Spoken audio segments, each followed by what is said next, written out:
Well, we are live. Everybody, welcome to today's live stream. I am Snapper, and as you can see, I have my belligerent and fractious friends with me. Well, who's we have Jake. Who's fractious? Well, they're both me. He, only he. So we have Jake from Everythingblacpowder, and below me, Garrett from the 11 Bang Bang YouTube channel. Hello. I'm on the camera once in a while. I know, right? And so, yeah, welcome. We pretty much just got on, figured we'd talk and hang out a little bit together and let our belligerent friend be belligerent. But before we get into that, just one little thing I'd like to do before we start, and that is just to recognize and say a couple of nice words and let you guys know what happened last week. We lost a friend in the YouTube community. Carl Gula, I think I say his name right. I have a hard time saying his last name. He was he ran a YouTube channel here on YouTube, obviously. Black powder firearms enthusiast, and he passed away last week. And I do not have it in the description now because I was trying to figure out how to do it and I couldn't figure it out. But there is a link to I'm messing this all up, guys. It's to if you guys could help me. GoFundMe. GoFundMe, yes. A link to a GoFundMe to help for funeral arrangements for Carl. And if you have the abilities and you have the opportunities, it would be very welcomed and very appreciated. If you would please go there and donate if you can. But after that, I just basically say bye, Carl. You will be missed, buddy. So on that somber note, I guess we're going to get into just hanging out, relaxing, and pretty much this is a kind of a little bit different than what we normally do on the 11 Bang Bang side, just because we could be a little bit more belligerent and fractious. So I'll be nice. He'll be nice. But so if you guys have any topics you want to bring about or questions for any of us, please feel free to do so. And other than that, we can just talk about things, usually because one of our favorite things to talk about is really fun comments that Jake gets on his YouTube channel. That keeps us occupied pretty much 24/7. So we can get into some of those if you guys want. That's always fun. With great successful YouTube channels comes a great amount of stupid comments. Indeed. See, he was not at one time belligerent or fractious. You made him this way. Yes, you did this to me. You did this. You as in who? The people on the channel? The interweb. The interweb itself. Oh. But it looks like we got 20 people or so here. Let's see. I'm trying to figure out how to read all the. I'm just a guest. You know how to read the comments? So, I can, but if you want me to. But I was just enjoying being the guest at the bottom. But Uncle Chaw did ask, have any of you used the new GoX? No, I have not. I have not. And I don't know anyone that has either. I haven't bought powder since before the pandemic. Yeah. If anybody in the chat out there has, please feel free to chime in to let us know. Is it the same? Is it different? Is it better, worse? So, yeah. Let's see. We have Hardy. Hello, you silly humans. That's definitely us. Desert Rat. I think they're over 2 now towards the money they need. Yeah, that's good. If you guys see now how much a modern funeral costs, it's quite insane. Yeah, it's actually quite stupid. I think it's gotten out of control, and a lot of it's just stuff that they just throw in there like you want it or need it and you don't. It's quite insane. There is a lot of people I was getting on my channel comments. No, we didn't blow that cylinder up. Oh no, that one no. It said belligerent and fractious, and that was all that came to mind was an Elmer Q cylinder. So I let that be good. It is a picture of one that he blew up. Am I correct or not? That's Elmer Q kaboom. And you don't blow. I've had 3 different people over there tell me I should have been using wads when I loaded that cylinder, and it wouldn't have chain fired and blew up. Yeah, I saw that too. What? The first time I saw it, I was going to text you and said, "What is there something going on I don't know about? What are you talking about?" Yep. I explained a couple times and then I just gave up. Okay. It is what it is, boys. Those wads. I wasn't missing anything. Not only do wads keep you out of trouble. I mean, it keeps you from having children pretty early. It keeps your guns from blowing up. It supposedly keeps you from chain firing. Probably and I've even told that it can too, huh? keep your hair from falling out. Yeah. There's nothing it can't do, right? Yeah. It's pretty much the miracle of all miracles. Okay. All right. Yeah. Because Oregon Outback wanted to know, is toilet paper black powder involved in this IUD? No, it could be, but no. Yeah. I think if Elmer Keith would have been able to use the toilet paper black powder, I think he would have been okay with it. I'm pretty sure he would have been a user. I think he thought smokeless was the way of the future or something. Yeah. I think most people did around that time. Yeah. He had enough blown up cylinders to prove it. Yeah, he did. All those poor single action armies that went out one day and never came home. Yeah. Do you know if they did any more than one? I hear that all the time. He blew up a lot of cylinders, this and that. I only know one. I've only seen one in a museum, or brought from a picture from a museum that was supposedly he blew up. And it looks a lot like the cylinder in this picture, so I don't know if there's any difference. And reading his books, I only find, if I remember right, seemed like only one he blew up. And then he wrote the famous letter about it to the news or to the magazine. What happened? What went wrong? And that's when they told him use a 44 instead of a 45, so you have a thicker cylinder wall. Now think about that too. Think about how, like, the idea, he's using first gen Colts, sticking a stupid amount of smokeless powder into them. And that's the only one he blew up. If he did blow up more, even though, but the amount he was putting into that gun before it blew up was far beyond what any of us would even want to put in a gun today. I think Jake wasn't. Don't you know what that wasn't? That when he was trying to do what Jake did with the trying to 45, use a 45-70 bullet. 70 bullet. Oh yeah, but in his book he mentions having to size it down to 4.54.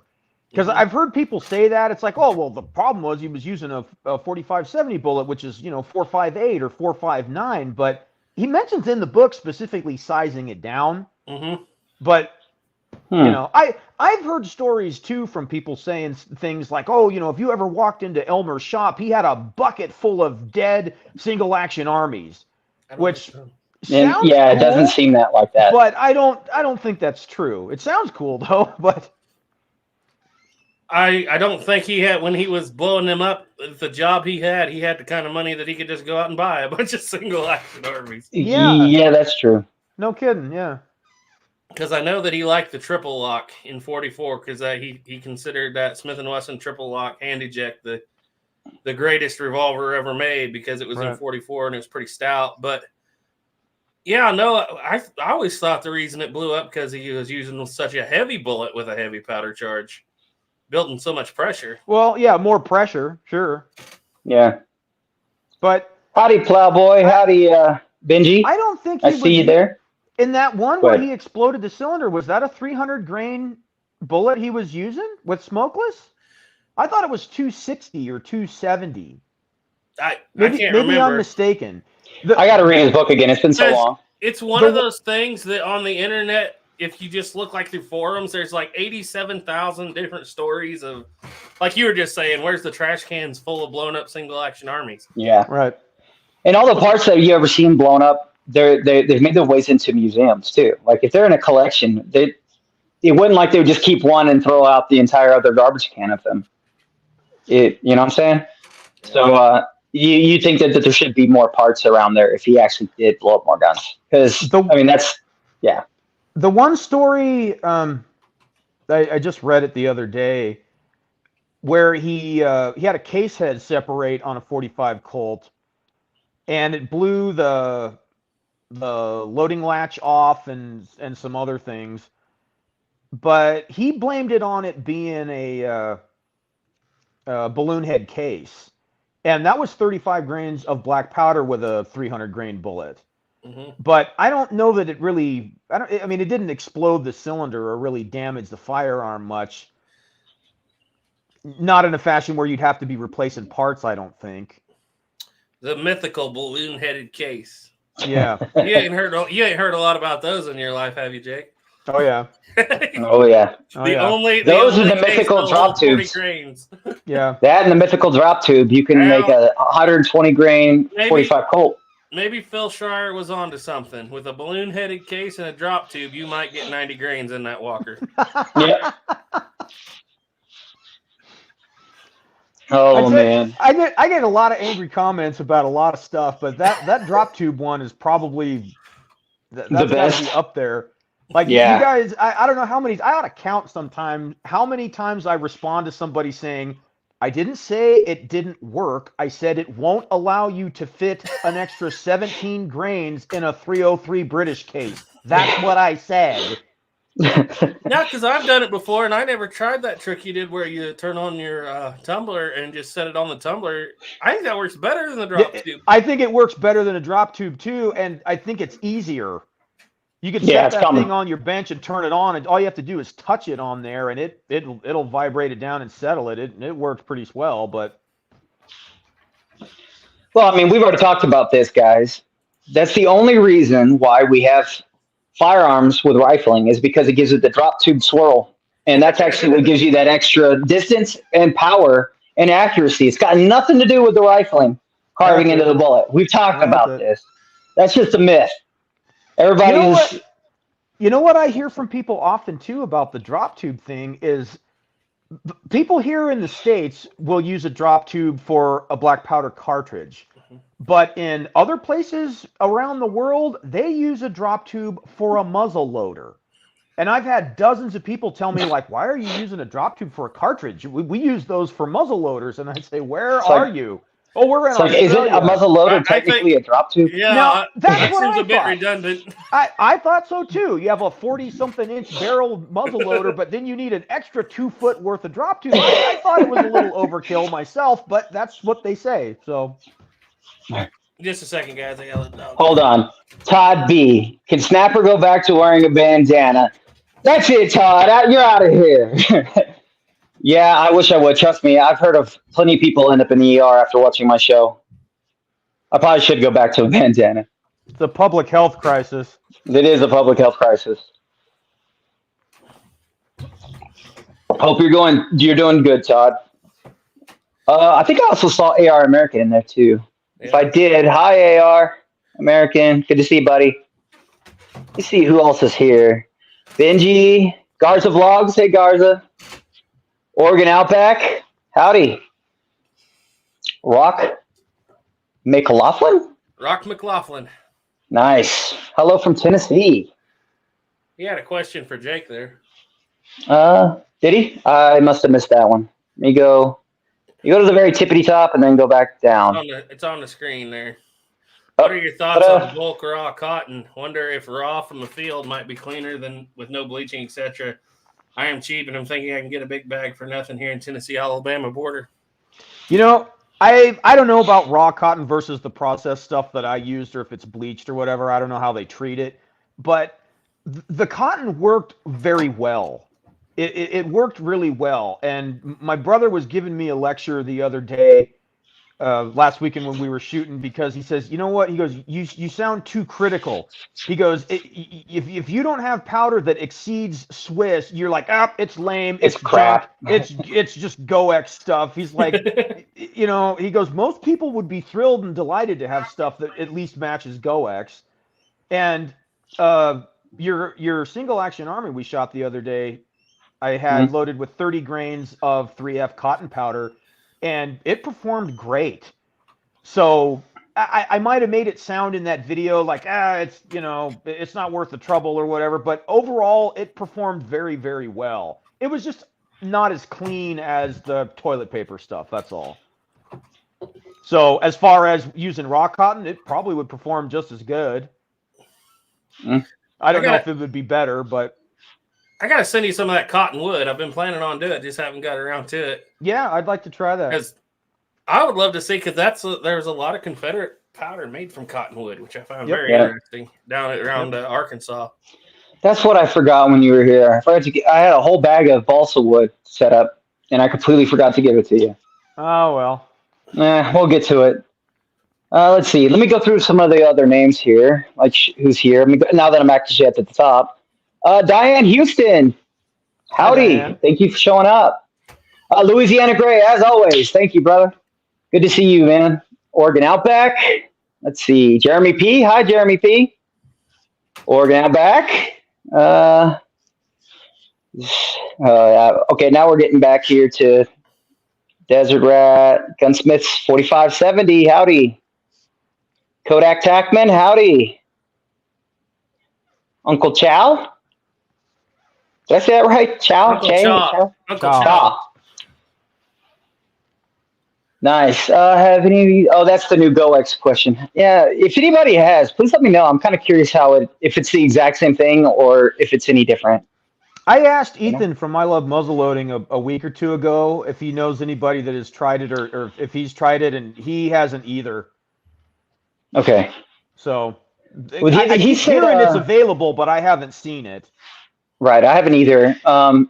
He said there was a shooting thing happening, a competition happening when it was supposed to show up like a couple months ago. So I don't know. If anybody ends up with something, it'd be really nice to hear how it goes. Laughlin, Bunch, and then that's Todd. I think. Did you get that question from Uncle Chow? I am really bad, and I went to public school, so my reading skills, me not no good at reading. Yeah, I got it on the screen. Okay, here we go. I think it's probably to Jake. Could you shoot black powder 460 Smith & Wesson out of Walker conversion or 454 Casull? Yeah, they make those, what do they call them, 45, 55 Walker conversions? I think that's don't they use a 460 Ruger case for those? I'm not sure. I have no idea. I think that's what they use is a 460 Ruger case. Which is just a really long 45 Colt, basically. That right there, in my mind, erases the notion that an open-top revolver is too weak a frame to stand up to 19th century heavy loads, black powder loads. Yeah. Yep. You know what, though? 100%. I saw Lever Guns 50, I think Jeremy is his name. Mm-hmm. I watched a video of his a while ago where he was using one of those 45, 55 conversions. And I think it's a 460 Ruger case is what you use. And he had it loaded with a whole bunch of powder. It was 60 grains or something, plus a 250 grain bullet or something.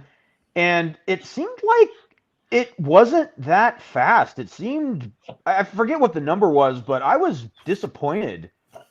I thought that it should have been moving faster. And I asked him what powder it was. I'm pretty sure it was GoX, real GoX black powder. But I think with that, and it's just a theory, that with that much powder and that short a barrel, even though for a Walker it's still pretty long, I don't know if you're really burning it. Mm-hmm. By that time? I think you've reached the point of diminishing returns with that much powder. I think. Mm-hmm. There's just the one video that I saw of it, but. So what you're saying is we got to get the black powder shooter 44's 18-inch Walker out. Yeah, that. Bingo. Yep. Bingo. Work. Yep. Test that one against the standard 9-inch barrel Walker. I don't know. Once you got a Walker converted to fire a 460 cartridge that has an 18-inch barrel, I feel like we're stepping out of the realm of historical reality. Just a little bit. I mean, you do get into that situation if there might be something a little bit better, modern that you could use. And then why would you want to use an older looking, heavier gun? But I mean, I guess to each their own. Cool points. I think that's it. Todd B wants to know if we have bucket list gun purchases for 2024. Oh, believe it or not, there is, but I can't talk about it at all because I'm waiting on something to happen. I already bought mine. It's just not here yet. Oh, and what's funny is Jake's is what I want too.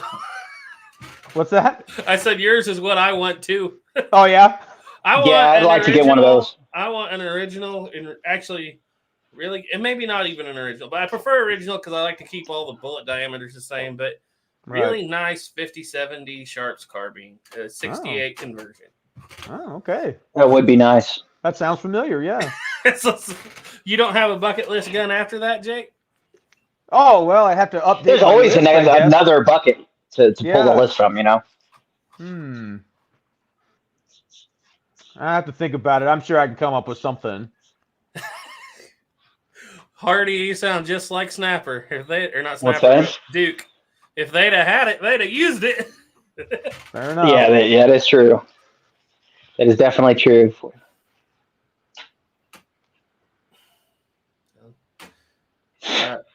You want me to just kind of click through these, Snapper, if you're having trouble seeing? Sure, if you want. Yeah, I need to get a stupid computer to do this instead of my phone because I'm sitting up here like, hey, hi, hey, yeah. KSU Jedi, is that like Kansas State University?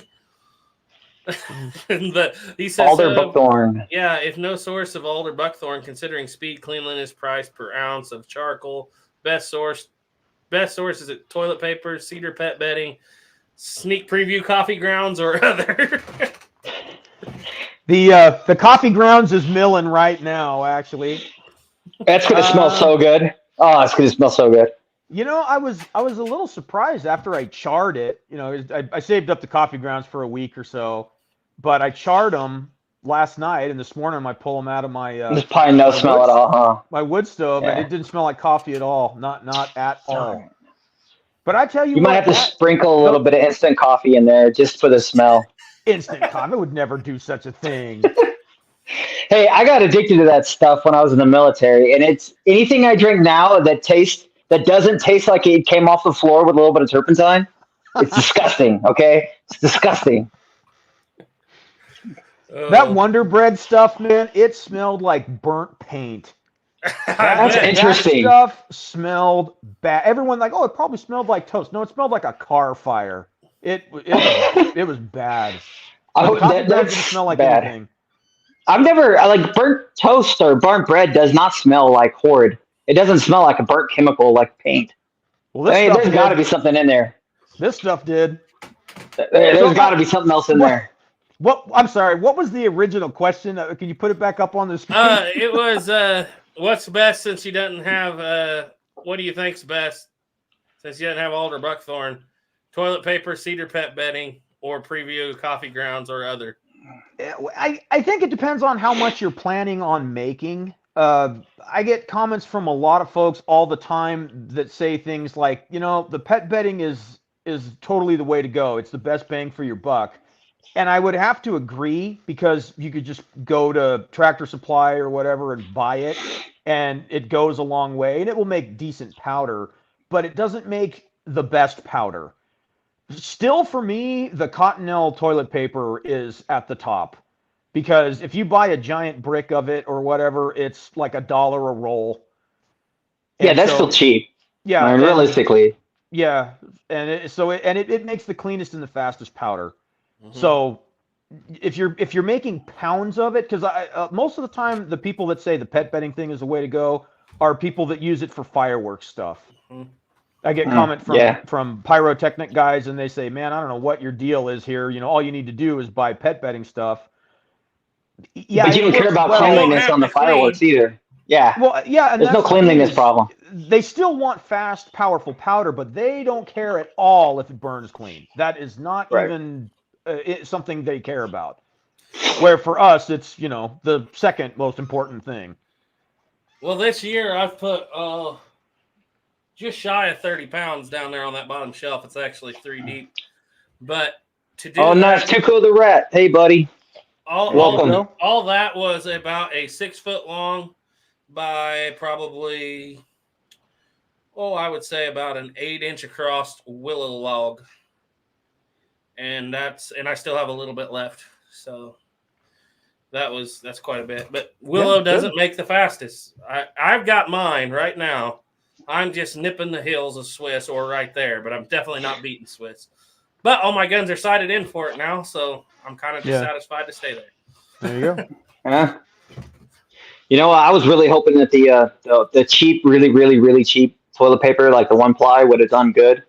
Because We have so much of that stuff in my garage. I could have made like 50 pounds of powder because there's have so much of that crap in my garage that nobody. The wife, we bought it once, and the wife was like, "I'm not reusing that," so it's stuck in the garage now. Make great powder if I could make it out of. You can still make powder out of it. Might as well use it if you're not going to use it for its intended use. I mean, yeah. Just send it home with Jake. Here, Jake. Jake, do you ever get time to make a bunch of really good powder, or you always just happen to experiment, so you never have a bunch of good powder? Seems to me like your experiments take a lot of time because I know how long it takes to make this stuff. Yeah, we spend plenty of time doing experiments, but what we do generally is once we get something that we like, whatever the newest best batch is, that's what we run. And so we'll go out and shoot up all of our other stuff because we're too good for that stuff now. And now we have to make a whole bunch more of whatever the best stuff is. But yeah, we've been running the Cottonelle powder. That's what we shot when we were out at your place, Snapper. That was all Cottonelle powder. That Dragoon loved that stuff. Man, that thing loved that stuff. That thing was so clean. I was pretty shocked because when I made some, it wasn't as clean as your stuff.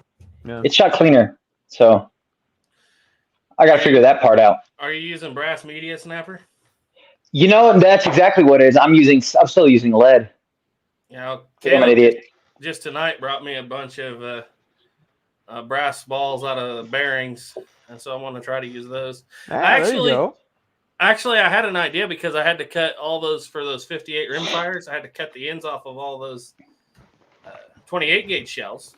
Mm-hmm. So my thought was, and I went out there and did it. I filled a few of them up. But I still have the ends exposed, so I don't know if that would make it much better. You still have lead exposed. Yeah. When I first tried the brass thing, what I did was I took 9mm, I think it was 9 and 40 cases, and I put lead shot in them, and I epoxied them together. Oh, okay. And I that was tedious because I didn't want to have to just buy brass media. Did it work though? Yeah, it did. It did work. But after, I don't know, a couple, 3 batches, I had one break open.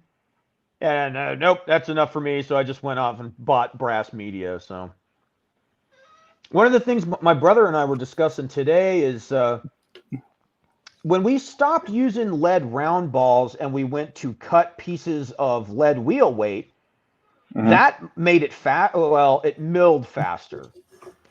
And we were thinking I think being flat, it tumbles instead of tumbles and hits. Yeah, and it tumbles and crashes. And so I was talking to him today, and I says, if we could get brass square stock and cut pieces of it, I bet that would work good. I bet that would work pretty good. Or even make it into a brass rod and hammer it flat. Yeah, could do that too. Or if you cut it into a hexagonal ball. Yeah, I bet that would work pretty good because it would still roll good, but also still hit hard. Yeah, yeah, good. So did that when you went to because I never used the wheel weight, did that help with the buildup of cake in the bottom?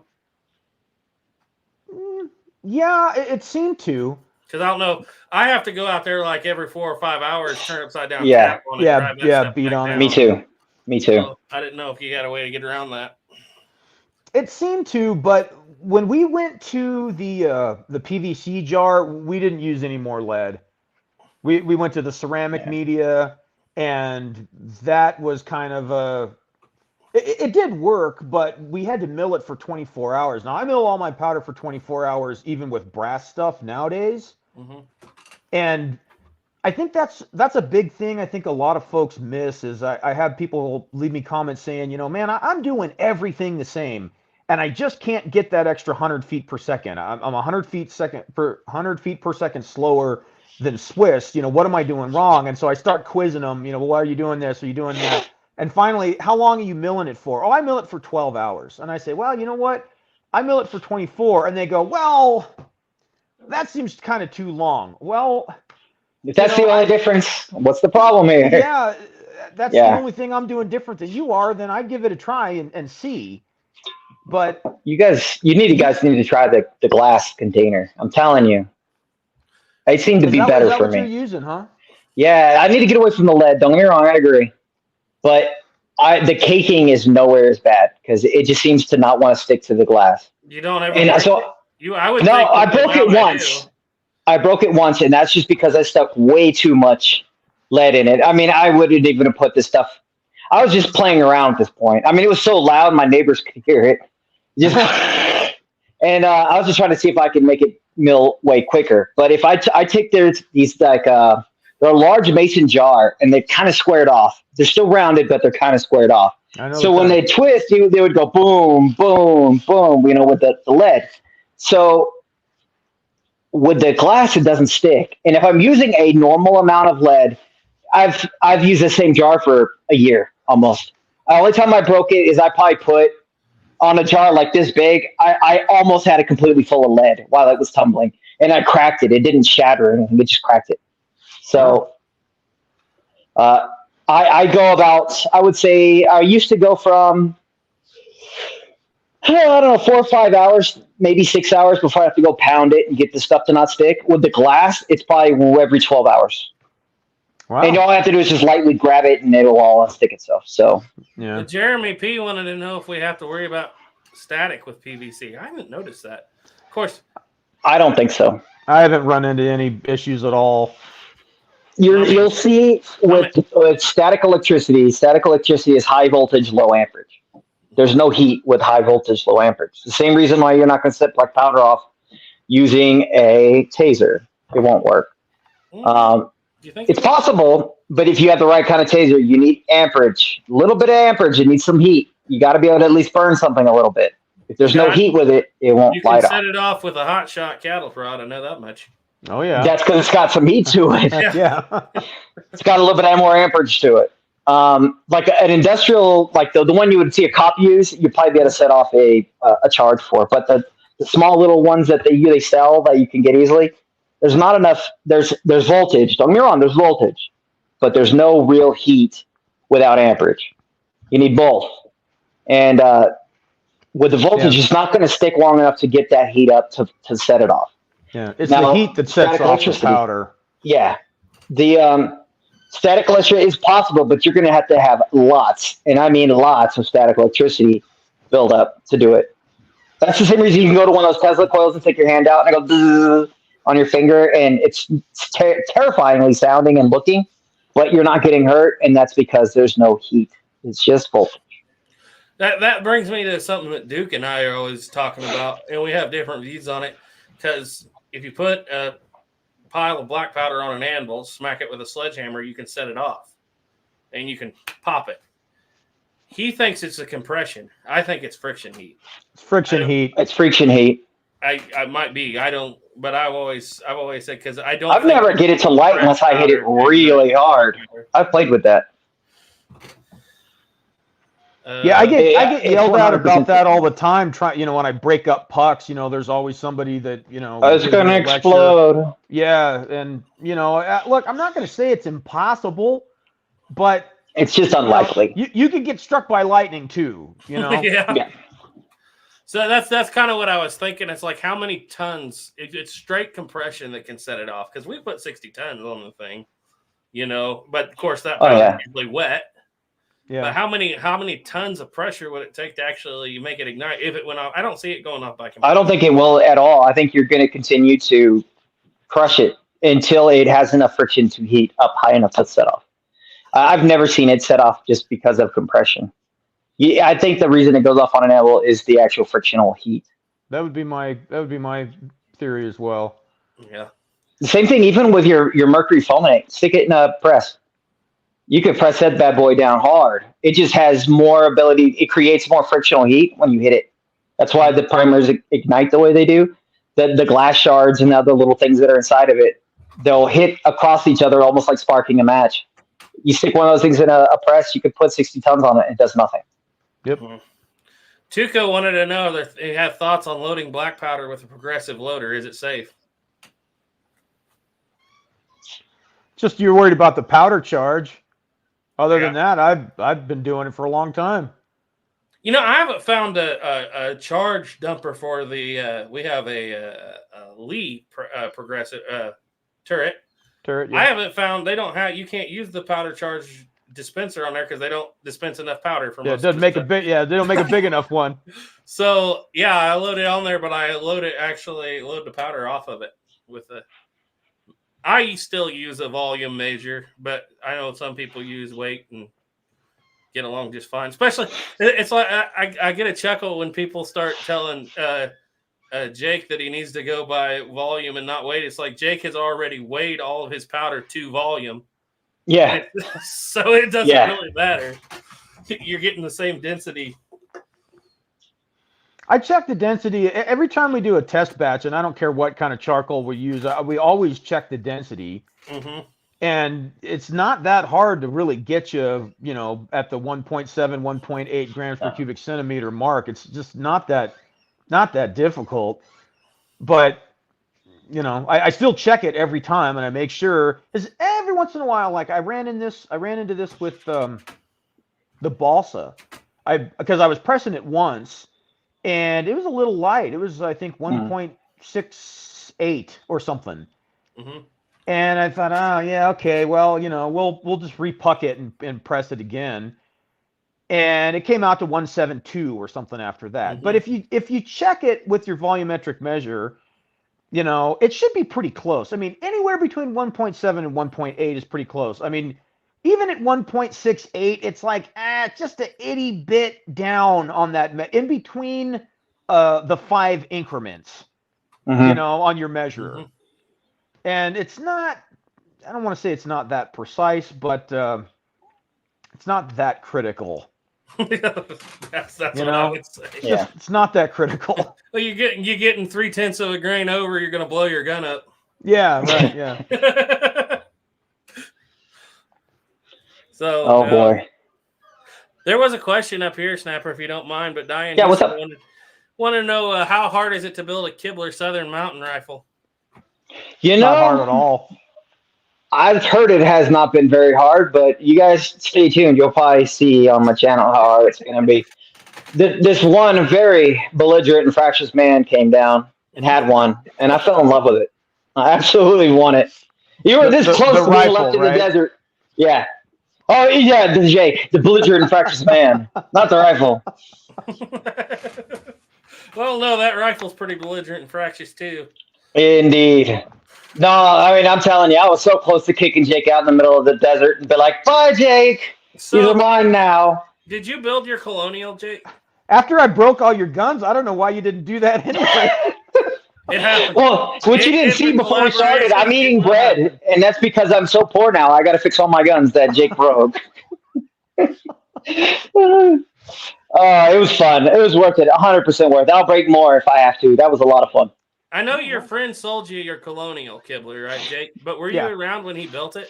Yeah, we did ours at the same time. We ordered them at the same time, and we put them together at the same time. Is the Colonial kit still as hard to build as it was when they first came out? Because with each new rifle, they make it easier. That one, I didn't put it together. He put the Colonial together, and he said it was more difficult. Because there really wasn't much to the Southern Mountain Rifle. I mean, it really wasn't a big deal at all. Besides taking a chisel and just, sharpening off some of the corners here and there. Well, it's just not a big deal. And, filing parts, Yeah, the only hard problem, I mean, it's not even a problem, but from what I understand on the, you got to put the, on the Colonial, you've got to insert the underlugs for the barrel yourself. Right. And you don't have to do that on the Kibler. But on the Southern Mountain Rifle, the Southern Mountain Rifle, the only trouble a lot of people have is they send you a drill bit to drill through the underlugs because you got to drill the pinholes. And my drill bit broke, so I had to kind of just free drill it. But the easiest one they've come out with as far as the Woodrunner, and it's a gun in the white. No drilling, no inletting whatsoever. I mean, on the Southern Mountain Rifle, you might have to inlet just a little bit, just over here. But he's got it down so good by the Woodrunner, it's literally a gun in white. I think it took me 2 days to put together the Southern Mountain Rifle, and it took Ethan an afternoon to put together the Woodrunner. Excellent, yeah. How long did it take you to build your Southern Mountain Rifle? Well, not counting all the coats or layers of oil. Yeah, it took me a few days just to finish the stock. But, that's the thing that, that's the pretty part. That was the part I was most concerned about. I don't know. I don't think the whole thing took more than a week. Yeah. And that's counting all the, what did you put a linseed oil or a Danish oil or something on it? Yeah, it's linseed oil. But I did the iron nitrate and or nitrite, the Aquafortis, because I wanted the darker look. So there's one. That's the route I want to go. Step. You went with maple. Step in there. You went with maple, didn't you? See, you went with maple. I went with cherry. Ethan went with walnut. And with the cherry wood, I was going for, because the cherry gets darker over time, right? And at first I was like, I want it like dark right off the bat. So I went with a bone black and a linseed oil. And what I found was that didn't darken as much as I wanted to in cherry. So I took it out for about 3 days, for about 3 afternoons there for a couple hours in the afternoon, set it out on a picnic table and just let the sun bake it. And it darkened so fast in sunlight. It was really pretty cool. Yeah. So Caleb's going to get one, and he wants to do extra fancy maple on a 32 caliber. So in a Southern Mountain rifle? Yeah. Because it's like everybody has the 36s and the 40s and the 45s, and he didn't see anybody doing a 32, and he's a squirrel hunter. So, all right. I bet you that thing would be one accurate little rifle as 32. I bet you'll be heavy. What caliber is Ethan's Woods Runner? He went with 50. 50. He tried to go with 45, but for some reason, he was like second week pre-order, and it was like months and months, and other people were getting it. But the 45 barrels, they'd had a foul up, and they couldn't get them. So finally, after I think it was around 9 months in, he finally just told them, put a 50 caliber barrel on it. I don't know if they've got the 45 yet. He wanted to go smaller. I think all of us around here are kind of like, we've been through the phase of having to have the biggest and baddest rifle, and now we like a little bit smaller. Yeah. Nothing wrong with that. I went through that too. Everybody's got to have a 54 or 58 or 62. And then after some years, it's like, what's your favorite one? It's like Southern Mountain Rifle and 45. Yep. And that's the good thing about 45 is 45 crosses everything from a squirrel to I don't know if you would hunt a mule deer, but you might. I think you'd be all right. I think that thing might take it. I think I would. With a good shot placement, I think it did it. I know you can handle a whitetail. Sure. Oh, yeah. Sure. Yeah. I was just blown away by how fast that lock speed is and how just stable that rifle is. You don't know if you've never experienced it. Yeah, it's so different. Experience it, you're like, this is why this action lasted so long. It actually works. It's so different than anything else I've shot. I was, let's just say after the first shot, I was pretty much in love, especially once I got past the flinch because it's been so long since I've shot anything but flint, it'll cure your flinch. Yeah. We did the slow-mo. I was actually shocked. I was like, man, I thought I flinched or anything, but the rifle is so good, it makes you feel like you're a way better shooter than you are. That slow-mo makes my rifle look really lousy. I know it does, doesn't it? You, in real time, you watch it, it's like, wow, that thing's fast. And then you watch it through the slow-mo, you go, what a piece of junk. Look at this thing. I was so worried. I told you that one after we filmed it. I was like, man, I'm worried about putting this on the internet because everybody's going, oh, that's so crappy. It's like, it's so fast. Yeah, well, and I had a few people say that. It's like, well, that's bad even for a bad flintlock. And yeah, okay. Oh, really? Well, I'll just tell you this. All in my life, I heard about how great the originals were. Especially the military stuff. Well, then Caleb went out and bought 3 original military, or one of them was a trade, 2 of them military, original muskets, Revolutionary War era muskets. One of them definitely Revolutionary War. It's a nightmare. Those locks were terrible. And it's not because the Frisons are wore out or anything. Those locks were slow. Now, really, I don't know if any of you guys heard the podcast on For the Love of Southern Rifles the other day on the I Love Muzzleloading channel, but he was talking about, the guy that Ethan had on there was talking about how the Southern Mountain Rifles, the reason people like them is they're the peak of mechanical advancement for the flintlock, because he said they got these terribly heavy locks that had heavy triggers. They called them hardware store locks. They were made in England, shipped over here in barrels. And he's like, they were like 20-pound trigger pull. Yeah. So they literally, happened to use those cheap locks. They came up with that double set trigger system for that gun particularly, because it actually throws that front trigger way harder than a standard double set trigger. So they could use these really cheap, really stout, hard locks and use that double set trigger. And that was what made that rifle famous for being accurate, was the amount of ingenuity that went into that trigger design. I thought, hey, here I am. I just kept the top of my back trigger off because I didn't want to use it. Because they make good locks. That's funny. Bye. No, I think Kibler, whatever they did with their setup, man, they hit it. They hit it off the head perfectly. Yep. I don't know if there's a better one. Of course, I got to go out there and try Turkey Creek's custom gun he built for us. It's probably better, but for an out of the box, and the fact that they're doing it for $500 cheaper than Pedersoli. Yeah, right. It's remarkable, isn't it? Yeah, it is. That is kind of does make me wonder. I wonder how one of those like really high end custom ones would be.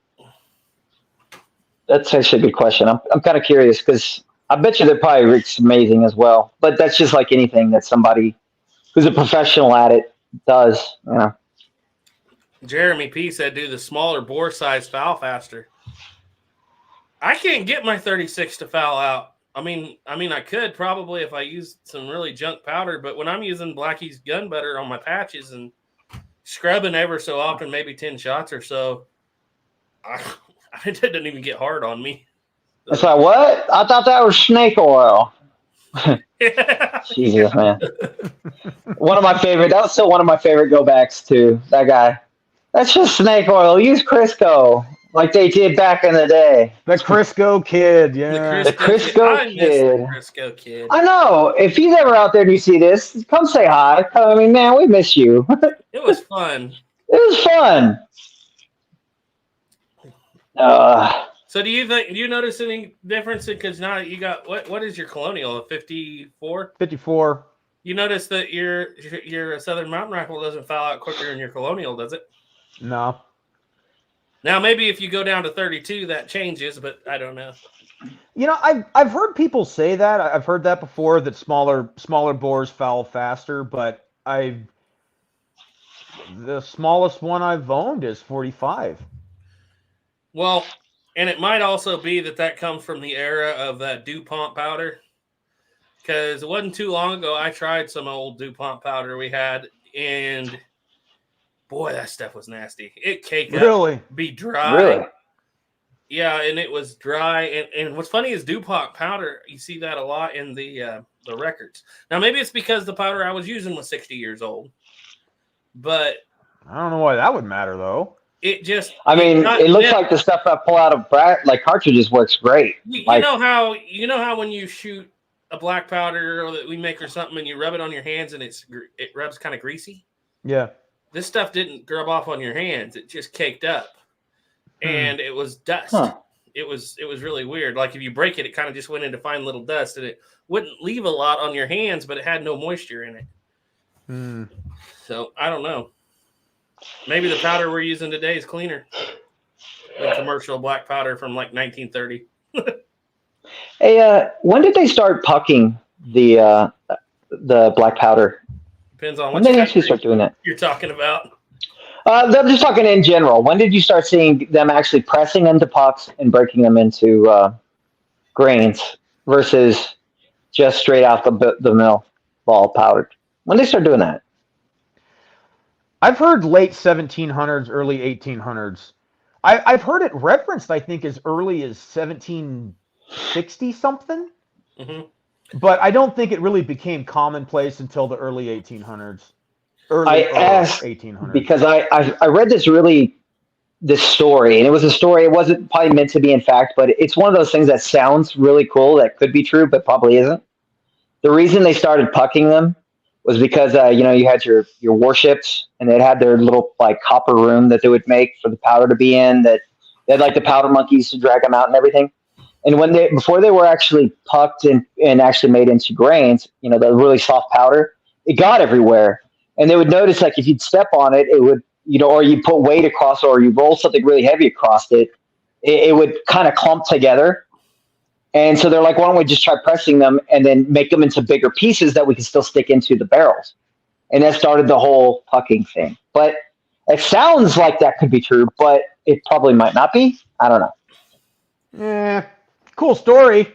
Cool yeah, story. It doesn't sound like it'd be a very efficient burn in your barrel. Yeah, I don't know about that, but I don't know. Sounds neat. I'll say this, that in 1640, British militaries were still using the charges they were proofing with were definitely still serpentine powder, just loose. So, and I'm with, you see, I hear it all the time that the French came out with in the earlier 1700s came out with a little better, and then they got blown away by British powder afterwards. But I don't know if it was, and I've heard it's different. There's actually a few lectures on it on YouTube. I don't know if it's because they had willow that was better they were using, and the British were using something else right off the bat. But I've also heard it the other way around, and I've never actually sat down outside of those main sources that I have that I use for my matchlock video on the testing and proofing of the 1640s powder. That's all I really know about it. Now, I also have to wonder if it's been around for a lot longer, but it was such an expensive process. Maybe that's for the Lord's fouling piece, you know? Maybe. I don't know. Maybe. Yeah, I think the first reference I've seen for pressed powder, double pressed powder or something like that is pre-Revolutionary War. I think it's 1667 or something like that. Mm-hmm. But as far as it being actually used, I don't think that really came around until the later 1700s or earlier 1800s. Well, what confuses me is I always run into, especially the early 1700s, I run into 3 different kinds of powder. Serpentine, corned, and puck. Now, in my mind, corned and puck was basically the same thing. Yeah, I thought it's the same thing, yeah. I don't know. So I always see that there's 3, maybe, I don't know. Maybe. My only other thought is maybe serpentine powder is not actually screened, and it's just everything. I don't know. Maybe they consider the screening the pucking, or not pucking, but corning. I don't know. Corning? I don't know. I don't know. Maybe maybe they think corning means glazed or something. I don't know. Well, yeah, what they think. What they mean, rather. One of these days, we should find a powder expert. One of these days. I mean, we got one in the corner. When you find one, let me know. Let us know. I'm not gonna lie though, Jake. Finding your video, your channel was the #1 thing that made my powder go from like this is a complete waste of time to actually this is way better than buying powder. Oh, almost overnight. Hey, glad to hear it. Yeah. I don't know. I don't know. I know they tried to kill They tried to kill a bear with a 54 caliber and like 60 grain charge, and they didn't like that. So they might have tried that. A 32. I've been talking about this a lot with Turkey Creek 1823 because for that rifle that custom build rifle that he made, since he made it the true 53, it's a 53 caliber like the originals were, even though people call them 54. I was like, I got to find an actual historic powder charge for this gun. So I go into the readings. I go into the Rifleman's Handbook of 1812.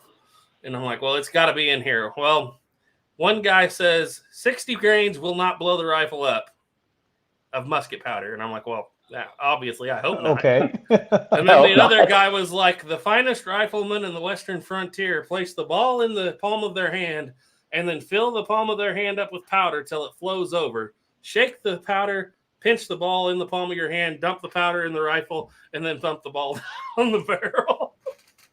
So that's like, that looks like about 100 grains to me, but it depends on the size of your hand. Yeah. Yeah, that's very dependent on the size of your hand.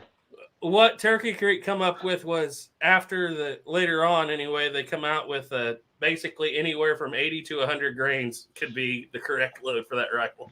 Yeah.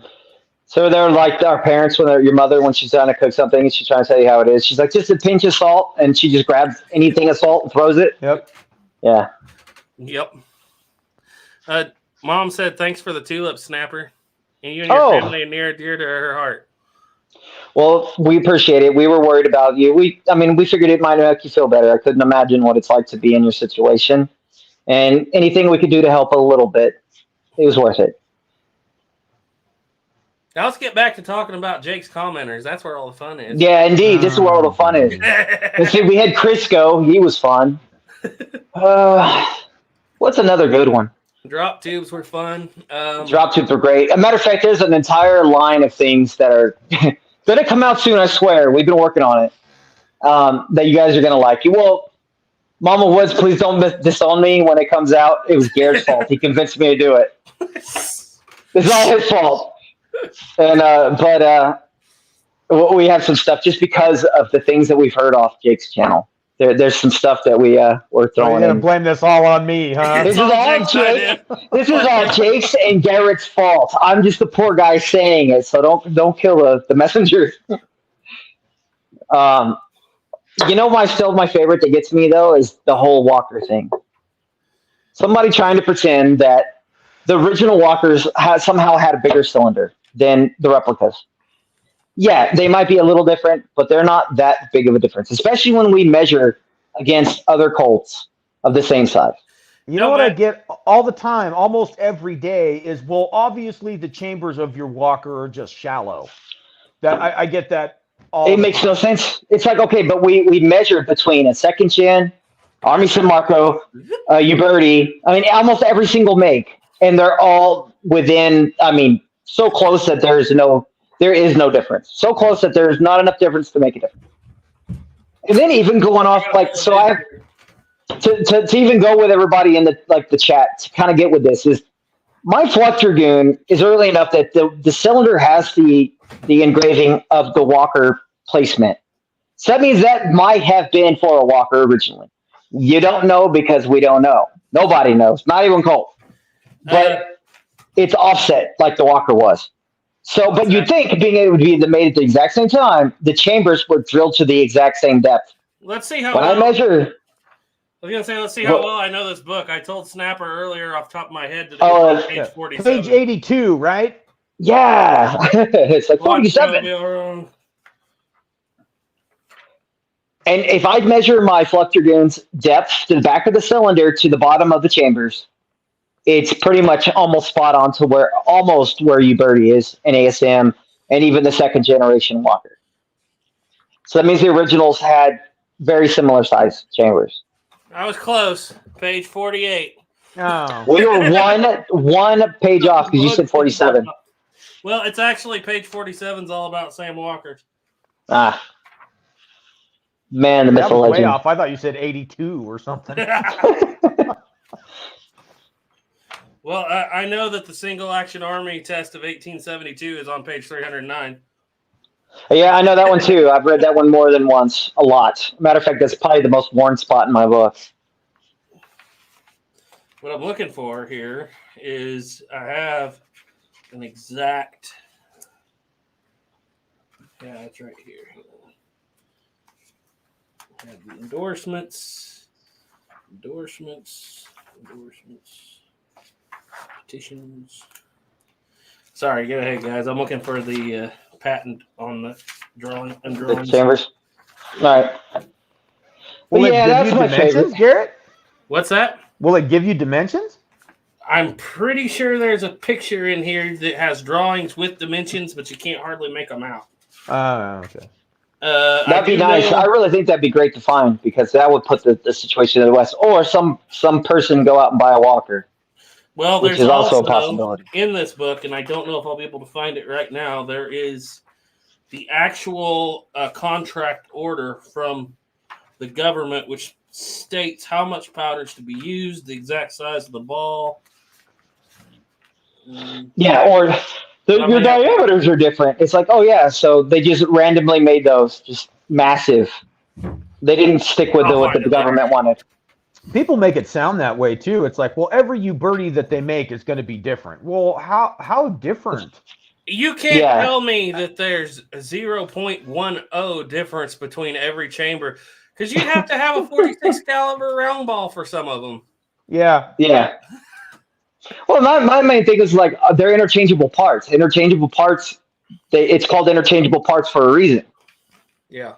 See, my bores on my Colt second gen are .452, And on most of you birdies that I've seen, and I actually looked it up today, they're point. I need to test my Dragoon. 450, 451. So that might be why that one shoots a little more accurately, but that's still not 10 points off. Right. That's 1 point. No. You're going to be between 3 to 4 thou off. That's about it. Honestly, I need to test out my Dragoon because when we load the 454 round ball, and it'll still cut a the little cut around the ball when you're seating it. So little shaving of the lead. So that means it's got to be probably 450 to 453. I mean, it's got to be somewhere between there, maybe even a little bit smaller. Yeah, and dimension-wise, they're pretty well. They're almost the same. I had They're that almost Army San Marco and that second gen here. And the second gen, from all information I can get, is literally as close as you can get in a replica. And because it's made in the Ivor Johnson factory with a book that's 300 pages long and a copy there that they made this from, it's an original. And so, and it's spec'd out by Colt afterwards. But what I found was the Army San Marco was closer as far as overall weight and feel than the Uberti was. But the cylinders are the same. Everything in that was the same. So.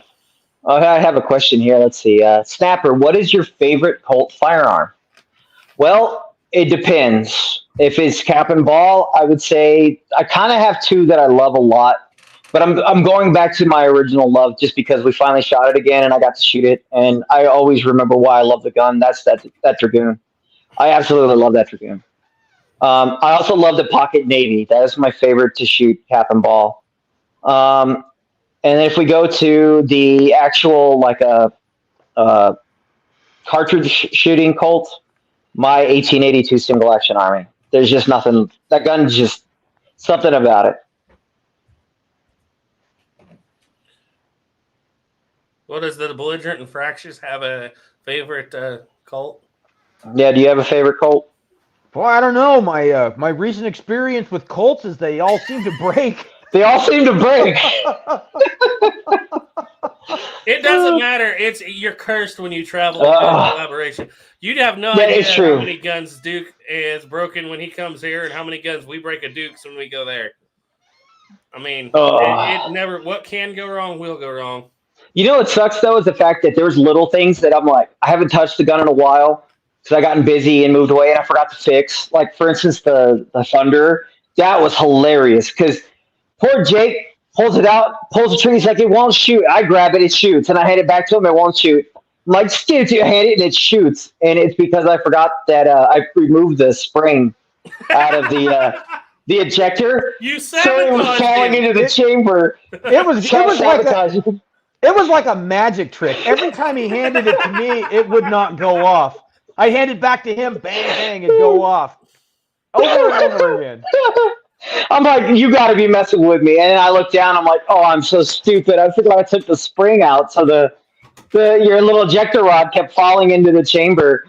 If you pointed it up just a little bit. That's what it was. I think what it was was I'd grab it, I'd face it downward, and then I would take aim and fire.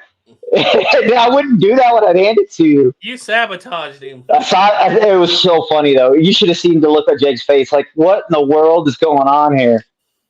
It was so funny. And then just the front of the 1860, it's a loading lever, latch. The loading that fell off. We never found it. Never found it.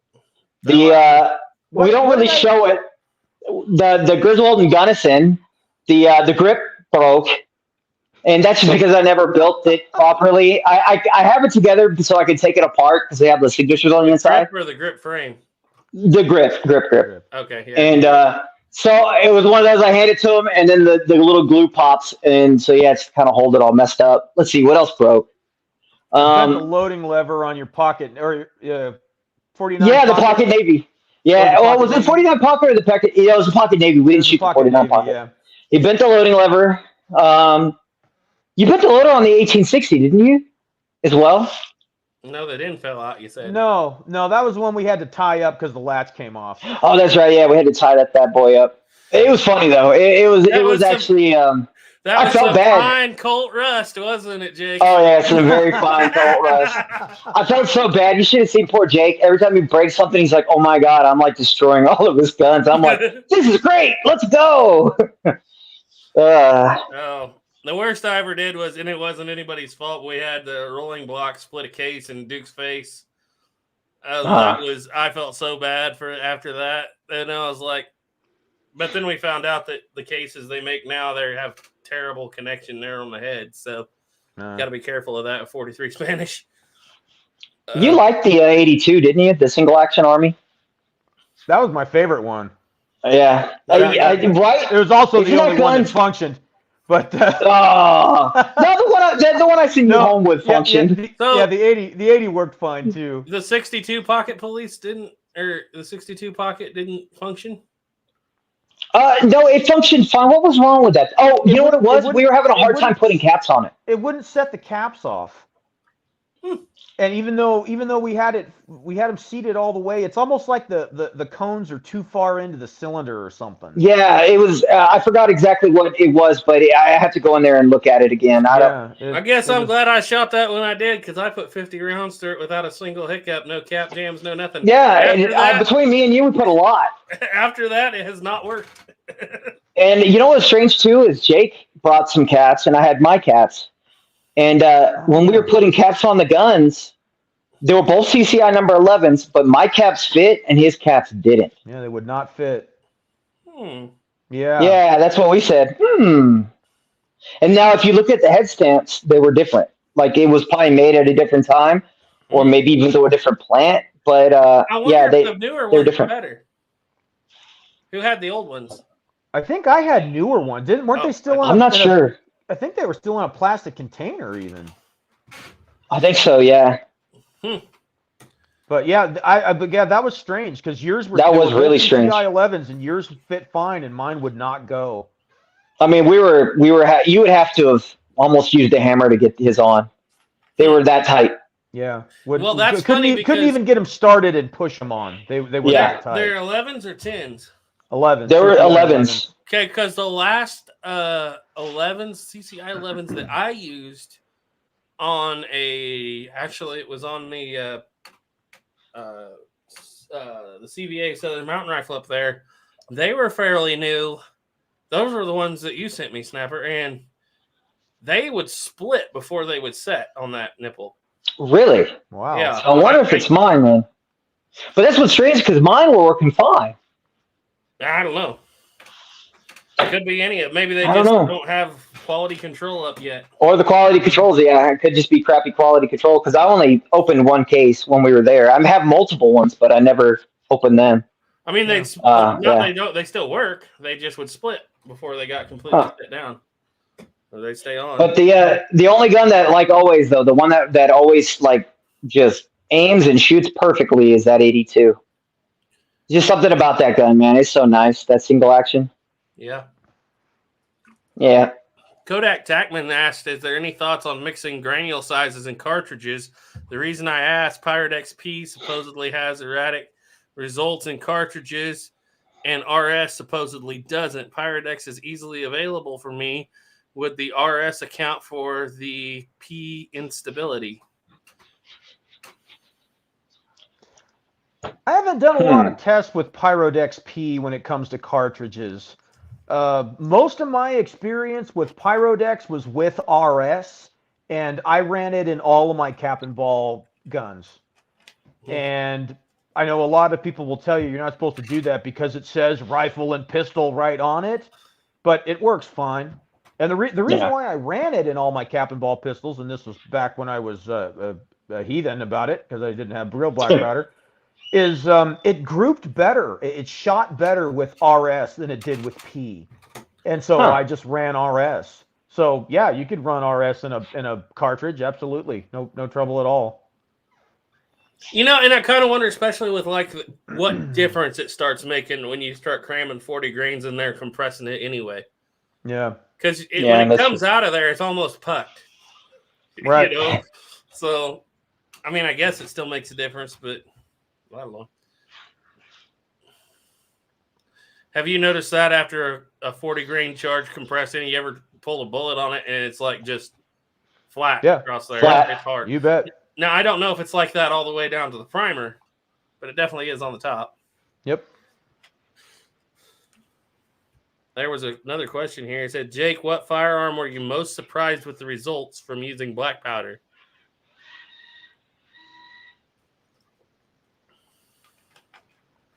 What firearm was I most surprised with the results? I wonder if they're talking about the modern guns you tried. Oh, modern gun? Probably the Thompson. Did it work better? Well, it didn't work better, but it worked. It works. I mean, I think it's been a long time since I clocked them, but I think it's 750 feet per second. So it's no slouch. I mean, it's basically it's the world's heaviest 45 caliber handgun is kind of the way I look at it. But I mean, yeah, it functioned. It worked. Now that's interesting because we have one of those repro Thompsons, Ohio Ordnance, whatever it is. Yeah, Auto Ordnance. Sorry, out of Ohio. But that thing, you can't get it to work with a drum. I mean, you might have a couple stick mags that work, but I mean, it's just the originals had to be way more reliable than those things are. The couple that I've seen. Yeah. I don't know. How's yours for reliability? It works fine, but I only have 2 stick mags for it. I've noticed that some stick mags work, or the drums on them are just. Yeah. The gun wasn't designed to be a semi-auto. Right. Yeah, and that's the thing is it's all that stuff's been redone because the originals are full auto, open bolt, all that. Yeah. But yeah, so I think out of all of the ones that surprised me, the Thompson was probably one that surprised me because I didn't really expect it to work, but it did. As far as being a black powder cartridge that surprised me is 45 Colt. Because, before I was really into this stuff, I was loading black powder cartridges, and it's like, man, you could put 35 or 40 grains in these things, and these things are powerful. Because so many people seem to think like, oh, it's black powder, it's wimpy, it's weak, and it's like, nah, not in everything, especially the stuff that was made for black powder. Oh, that reminds me of the comment of the cowboy load guy. You remember that one where he's all for black powder? If it's black, it's cowboy loaded, and they're weak, and it's like you realize that they load it that way to be weak, so you can shoot it, not like in cowboy action. He said that there had to be a problem with my chronograph because there's no way that that 44 Navy with 30 grains of powder and a round ball was moving 1,000 feet per second. That's what it was, right? He said that's 44 Magnum speed, and I was like, well, okay. Going back a little ways, one of my favorite commenters was the guy who was insistent that your 1887 was not a black powder gun. You remember that one? Oh yeah. Oh yeah. He said because I loaded the 10 gauge shell with black powder does not make it quote a black powder. No, not black powder gun, just a black powder. That's what it was. We had it. Just so everybody knows. Oh man. I'm gonna give you guys this weekend. I'm gonna do a video on good ways to build a black powder or a historic firearms channel in 2024. I'm going to give you a little hint. If you have a thick enough skin that you can get into it, argue, make those comments saying, that's traction. If you can get one comment thread and get your buddies in on it, get it up to 100, YouTube sees that, and they keep saying, hey, people are talking. They will put that video out. You know what's so funny? When we started this, I remember I did a negative comment, and I'm like, what did I do wrong? And try to convince the person. And I learned there's no convincing after a while. So you just try to be friendly, right? After a while, when it started getting crazy, going back and forth, oh, man, now it's more like a sport. It's turned into a sport. Somebody's like, hey, I got a commenter. Like, really? I got to go there. It's become one of my favorite activities to just mess with people now on the internet. When I first started, like the slightest, I would read every comment. And it's like when you first start, it's like you're reading every comment looking for something and you can get offended by almost in a weird way. You don't mean it, but it's like, and then after a few years, you're like, your skin, it's like you don't get offended so easily. No. And then I just got to the point where I enjoy the argument so much. Man, I told Jake, I'll ride these things till the wheels fall off. Oh yeah. You know, if we can get 100 comments in this thread, I'll be happy to be there. Oh And no, Tuco.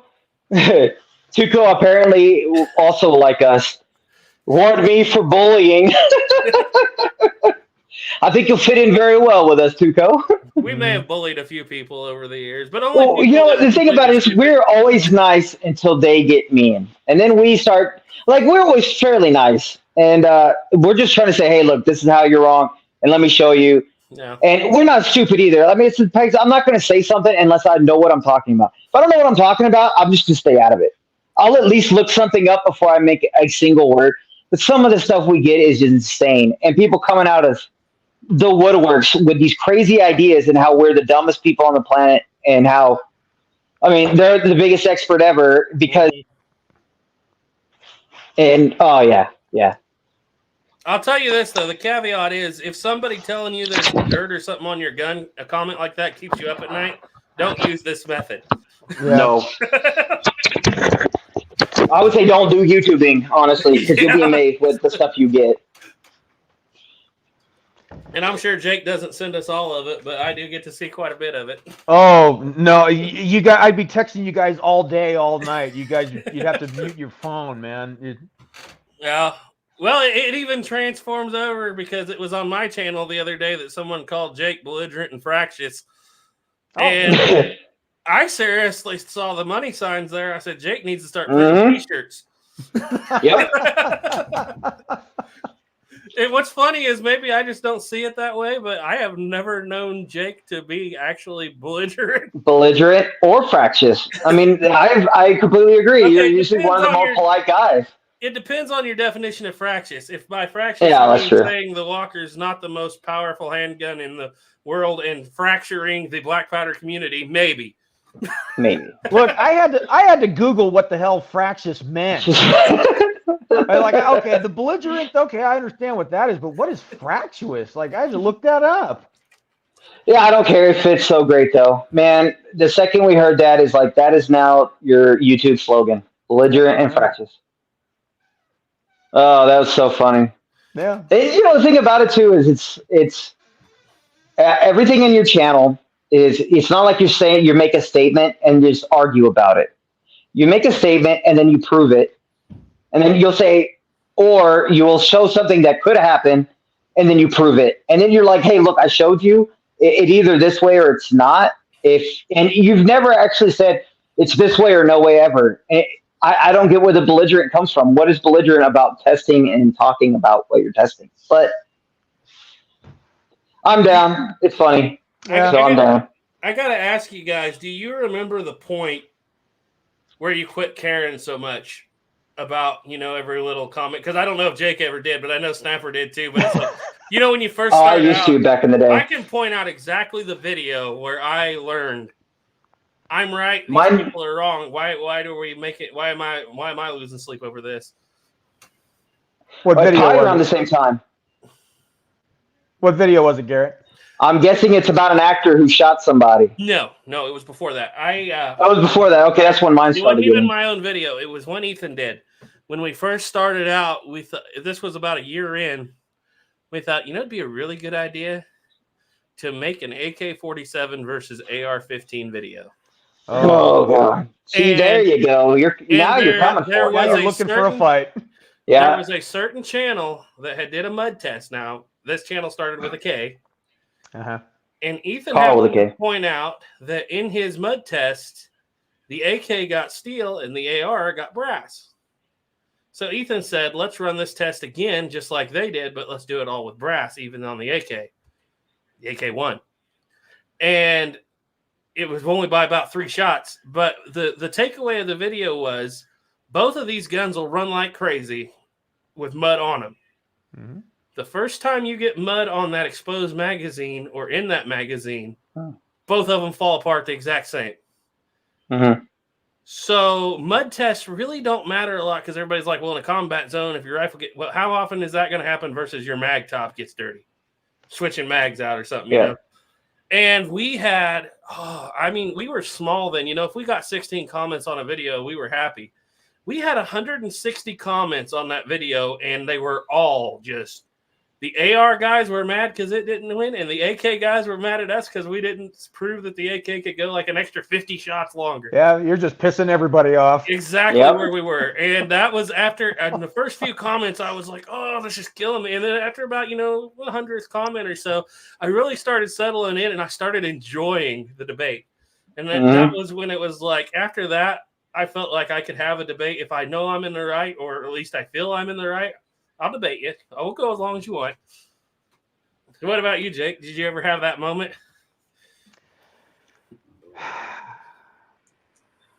Where I just stopped, where I was just like, whatever. Yeah. It probably would be the Walker video. Really? That recent? That recent, yes.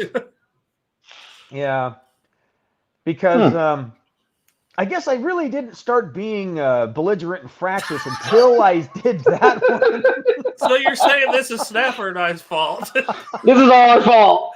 Yeah, you guys put me up to all that nonsense. I know. Duke started it. Duke was the first one to say it.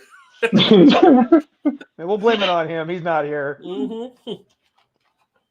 Oh man, that's funny. I told you when you made it. I remember texting you just saying, "Be ready." Yeah, you did. You said, "Here, it's coming.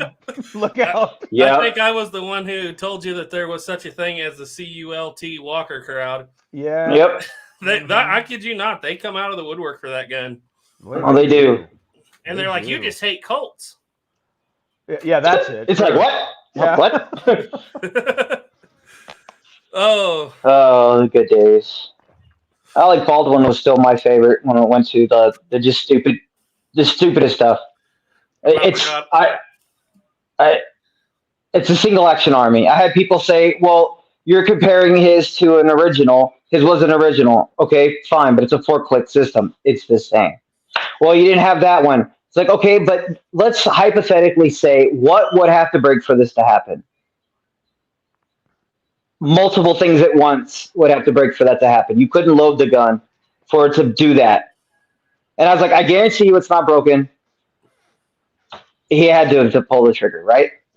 Still get a million people. Oh, it was leading.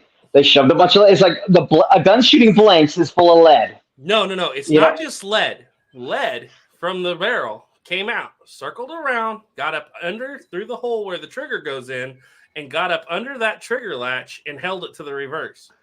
That was a big one. Yeah, I saw. And I'm telling you, people would never give up on that. They'll argue. It's like there's people who were arguing that had never even seen a Colt in the real, like a replica or a real one or anything. Any real gun in the real life had never seen it, and they're arguing about it.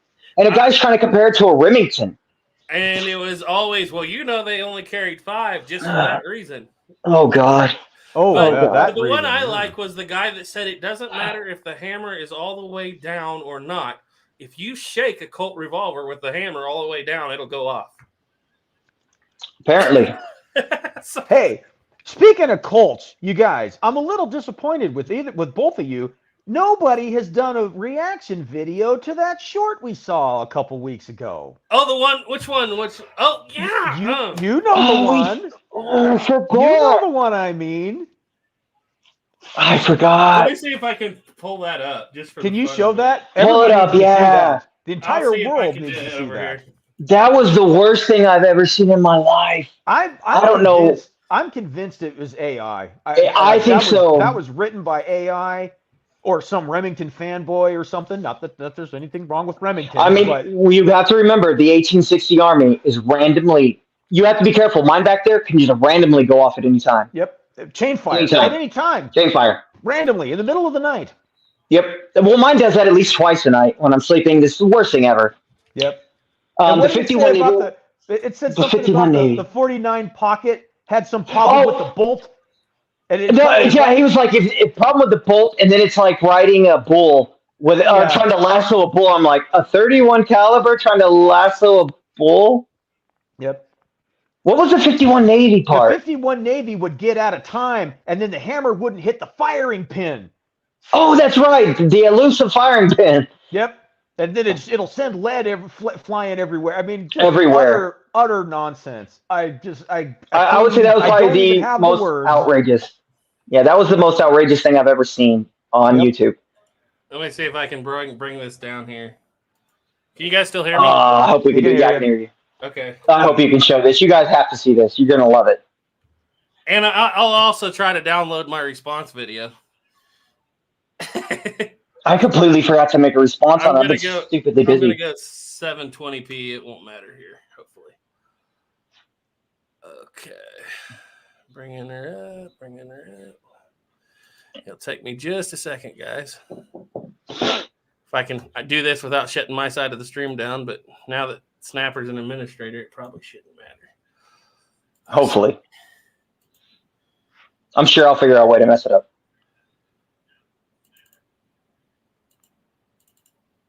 Most dangerous guns in Wild West history. First up, we've got the Colt 1849 pocket model, a nightmare for Plains Indians and Western settlers. You see, if that bolt decided to be stubborn or the cylinder got stuck, it was like trying to saddle a bull, a perfect recipe for disaster. Some say firing it too close would give you an unplanned makeover with black powder, causing more chaos than quick shooting. Next on the list is Colt 1851 Navy revolver. It got its name from celebrating the Texas Navy's victory over the Mexican fleet in 1843. Reports came in that this firearm had a knack for hang firing, leaving you in a hold-your-breath situation. And if the alignment went wonky, the firing pin won't hit the primer right, leaving you witnessing a messy drama of dangerous bullet bits and hot gases playing peekaboo between the barrel and cylinder. Finally, we've got the 1860 Colt Army revolver. This bad boy could chain fire like it had a mind of its own, blasting all 5 bullets without even bothering the barrel, with shrapnel flying all around, putting anyone nearby at serious risk. And as if that wasn't enough, it loved throwing lead splinters, making it a potential hazard for a shooter's wrist or hand. And those are...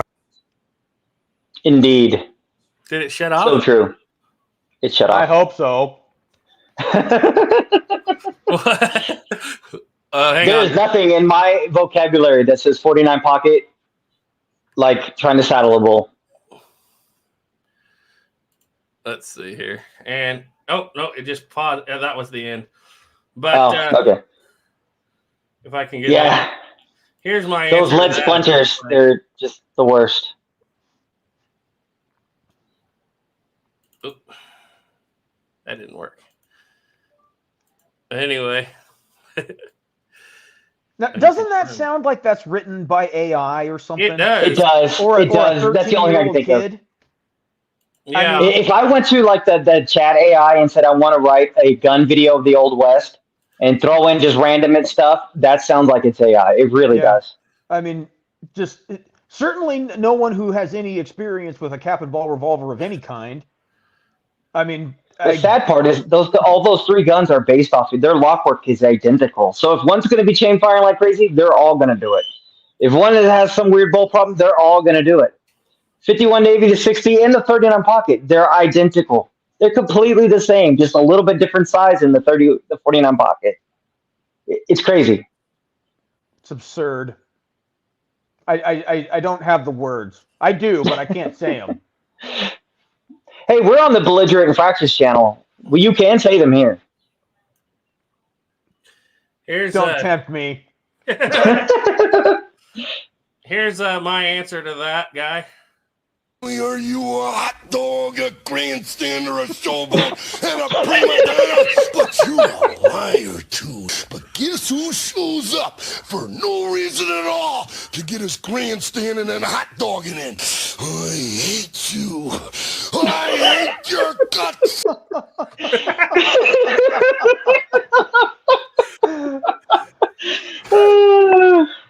Bravo, Garrett. Bravo. You didn't even have to know who he was talking about to know he was talking about Hogan.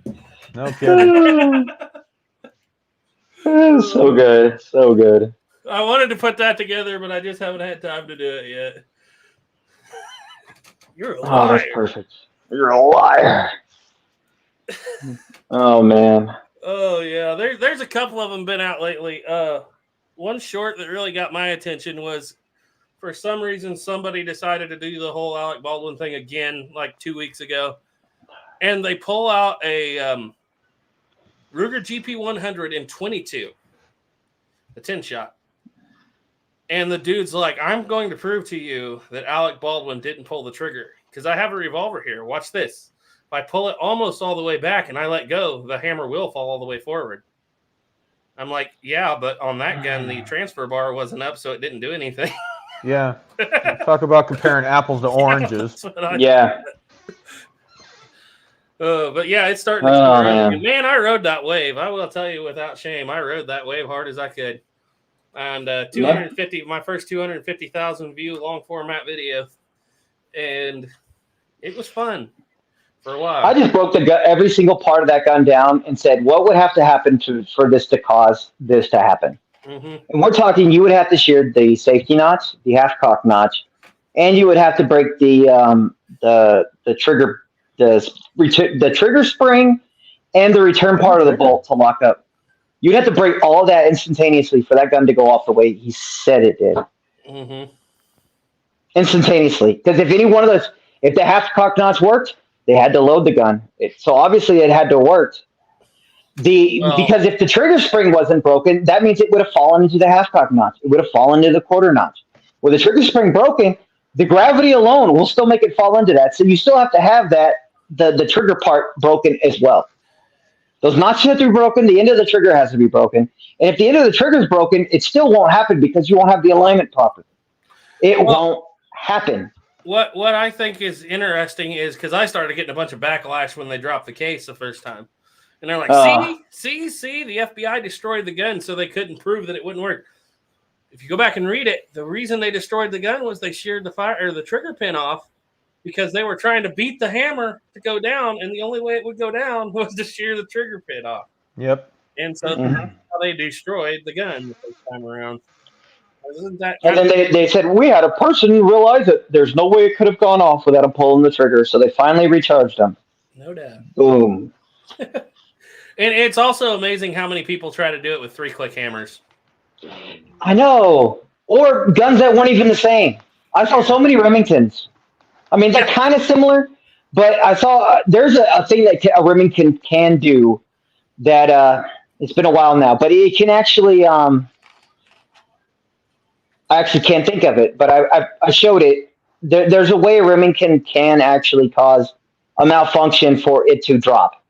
There is, but you still have to start the drop. It won't just start falling on its own. And it was amazing how many people dug out the Heritage Rough Rider. That was the one I saw. That was the most. Yep. The good old Heritage. Which it's close, but it's still not the same. No. Yeah. Yep. Well, gentlemen, we're going to probably have to call this one a close one tonight. Like, not too long. I still got to go rewire my wife's tail light on her motorcycle. And I got to make this bracket for the bottom part. So, poor Sniper. I'm having fun, too. Blame the wife. Text her and yell at her. We did have quite a few people in here. We had 35 at one point. Pretty good for a single channel. Yeah, this was a lot of fun, actually. It's kind of nice to essentially do a live on mine and have my guys over. It's nice having friends over and having a good time, good laugh, good fun. Kind of That's one of my favorite things about doing this. Yeah. Is it now? Even though I had you doing all the reading and messing around and reading everybody's talks. Well, when you get a computer, it'll be easier. I imagine that's hard to do on a cell phone screen. It is, because they don't get all the stuff in front of you, so you got to kind of like move it around. At least it's not the air filter. You saw that video, huh? Mill Creek said I'm still hanging in here. Hey, I commented on your channel, Benji, the other day. I don't know if you saw it. We were trying to get you on the show, maybe for the Reload show next week, if you wanted to come on. Oh yeah, I forgot to text him about that because we were talking about that. He's like, let him know. I don't know if I think I had your email at one point and I lost it. But yeah, I'd love to get you on that show. Heck, even here once someday. Uncle Chaw had something. He said, "What about shearing off the firing pin in a 63 Sharps?" LOL. I don't know. I haven't played with many of those. No. Tell you pretty soon. Yeah. Yeah, that's right. We never got around to your second bucket list gun, Jake. Yeah. Oh, I guess I don't think I'm going to obtain one this year. That'd be nice, though. Would be a Colt 73 with a 7.5-inch barrel. The long barrel model. That's what I would like. I wish that one was here when you came down. I just got it back. I would love to have shot that one. That's okay. Yeah. Yeah, you probably would have wanted it really bad. Now you're going to end up having to buy one earlier. Yeah, well. You know, it's sad. I've never even owned a replica 7.5-inch. All of mine have been 4 3/4, 5.5. I didn't know that. I mean, I've had like Ruger 7.5-inch 45 Colts. I've had all kinds of other ones, but never a true clone of a 73. I never saw the point for carrying it, I guess. Yeah. But the more I think about it, and the more I realize my 72 open top that I shoot pretty good that has that 7.5-inch barrel, I'm like, it'd be all right to try that. Yeah, sure. Good night, Jeremy. I need that, and I need a conversion, but I want a Richards Type 2 specifically. Ooh, that'd be cool. I'd like to get an 1860 conversion. That'd be fun. Try to keep everything in 45 Colt, but I've been into a lot of 44 Special here lately too, so I might. You know what's crazy is the prices went. 44 Special. The prices this year at the show are way higher than normal. Like, they're always high, but this year everything seemed to be well over $1,000 more than what you would expect. Mm-hmm. I remember the first time I went there, you could find like an 1860 Army for $1,500 to $1,700. We didn't come across anything like that this time. No, I think the cheapest one we saw was what, $2,500 bucks? I think so. I think it was like $2,500 is the one I remember. I don't remember any lower. But they even had Manhattans for like $2,000. Yeah, much for a Colt as they did for a Manhattan. Yep. My Metropolitan. Well, I think we ran that era where we, like 2 years ago, when I was buying for me and Snapper, and it's like we were picking up pocket models for $500, and the good old days. Yeah, and I got paid $300 for a Metropolitan 51 Navy and a bunch more of those originals. Like, I think Caleb paid $1,000 for that boxed in the case with everything still with it 55 root pocket model. You can't touch a root now in a box for like $4,000. Yeah, it's like we kind of rode that out, and now they got expensive for some reason. Yeah. Way to go, guys. Look what you Party's did. over. It is all our faults. I know. But it might also have to do with Matthias, too. Yeah, a little bit. I would say a little bit because, now it's bringing that to the forefront of people to see. What's funny, though, is it's kind of natural. Have you guys noticed that Cap and Ball YouTube videos have fell off? I guess I haven't. I mean, I used to, like 3 years ago when I was in the middle of the Colt series, in about 4 weeks, I ran a 50,000 view video when I was smaller on the 51 Navy. And then all the other ones were within 3 weeks, 20,000 plus views when I was like 1,000 subscriber channel. And then here lately, it doesn't matter what you do here lately. It seems like if I try to do anything Cap and Ball, they just don't. And I wonder if it's just because people can't get caps anymore. Yeah, I bet the cap situation has something to do with it. I bet flintlocks are probably in high demand. Yeah, flintlocks. They are, yeah. Flintlock they actually do better. Watch Flintlock Operator. He had like 3,000 subs, a little less than that. Put out an India musket. Had a good thumbnail. But got that was a good thumbnail, boy. Wasn't that cool looking? 300,000 views, and now he's up past 6,000 subscribers in just a little while. Flintlocks that's are awesome. Screaming. But I also noticed that over on CN Arsenal, like his Dragoon and Walker videos were in the 70,000s in like 2 days, and everybody was like, "When are we getting to the 51 Navy? When are we getting to 51 Navy?" Well, his 51 Navy videos have been out for over a month, and they haven't hit 30,000 right now. So, yeah, I don't know. Dying. I don't know what's going on. I didn't know if you guys. Also, it could be just who knows. There's so many things that control it. This whole YouTube thing is strange. Things that you think would do great, don't, and things that you don't like think would do good at all, go crazy. And I don't see much rhyme or reason to it either. I mean, sometimes it works out really well, and other times it doesn't, and I have no idea why. Well, it's just like Jake. You make videos for years on black powder, make one about toilet paper black powder, and get 250,000 views. Boom. Or plus more than that. Yeah. Hey. Well, I mean, you had some I'm big happy. videos before that, but was that your biggest long format video of all time? No, the corn black powder video is. It's Oh, like yeah. 600 and something thousand or views or something like that. Well, heck, that's how I found your channel. It's the corn one. Yeah. Oh yeah. Yeah. Actually, I found your channel because it kept feeding me stuff about this guy that had a chain fire in a walker.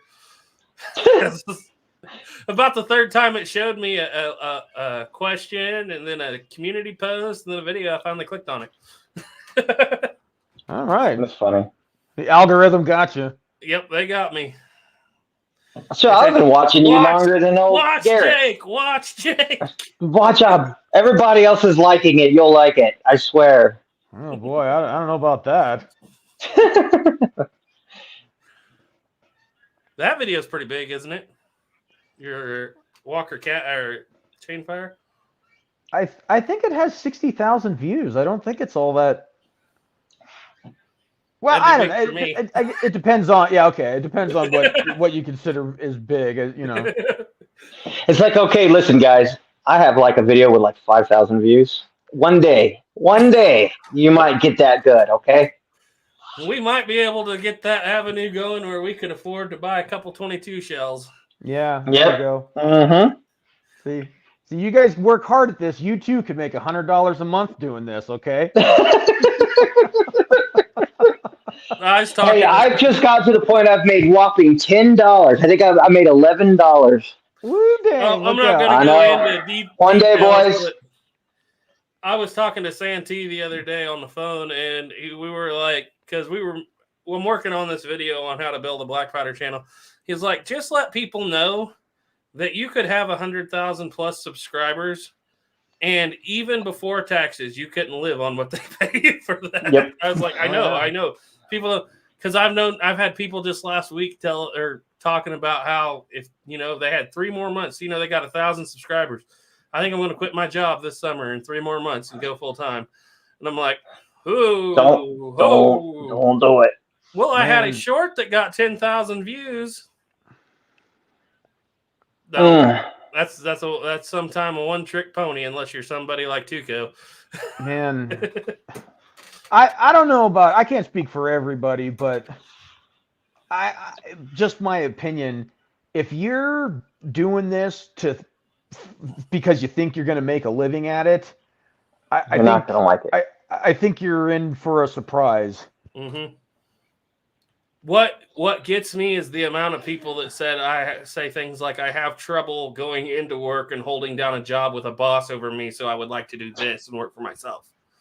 I'm like, You're going to hate this life. is going to be so much work, and you will have a boss, but you will have no communication with them. Yeah. Yep. Yeah. Look, I take it from someone who is self-employed. I enjoy being self-employed. Doing YouTube stuff is not really being self-employed. Yeah.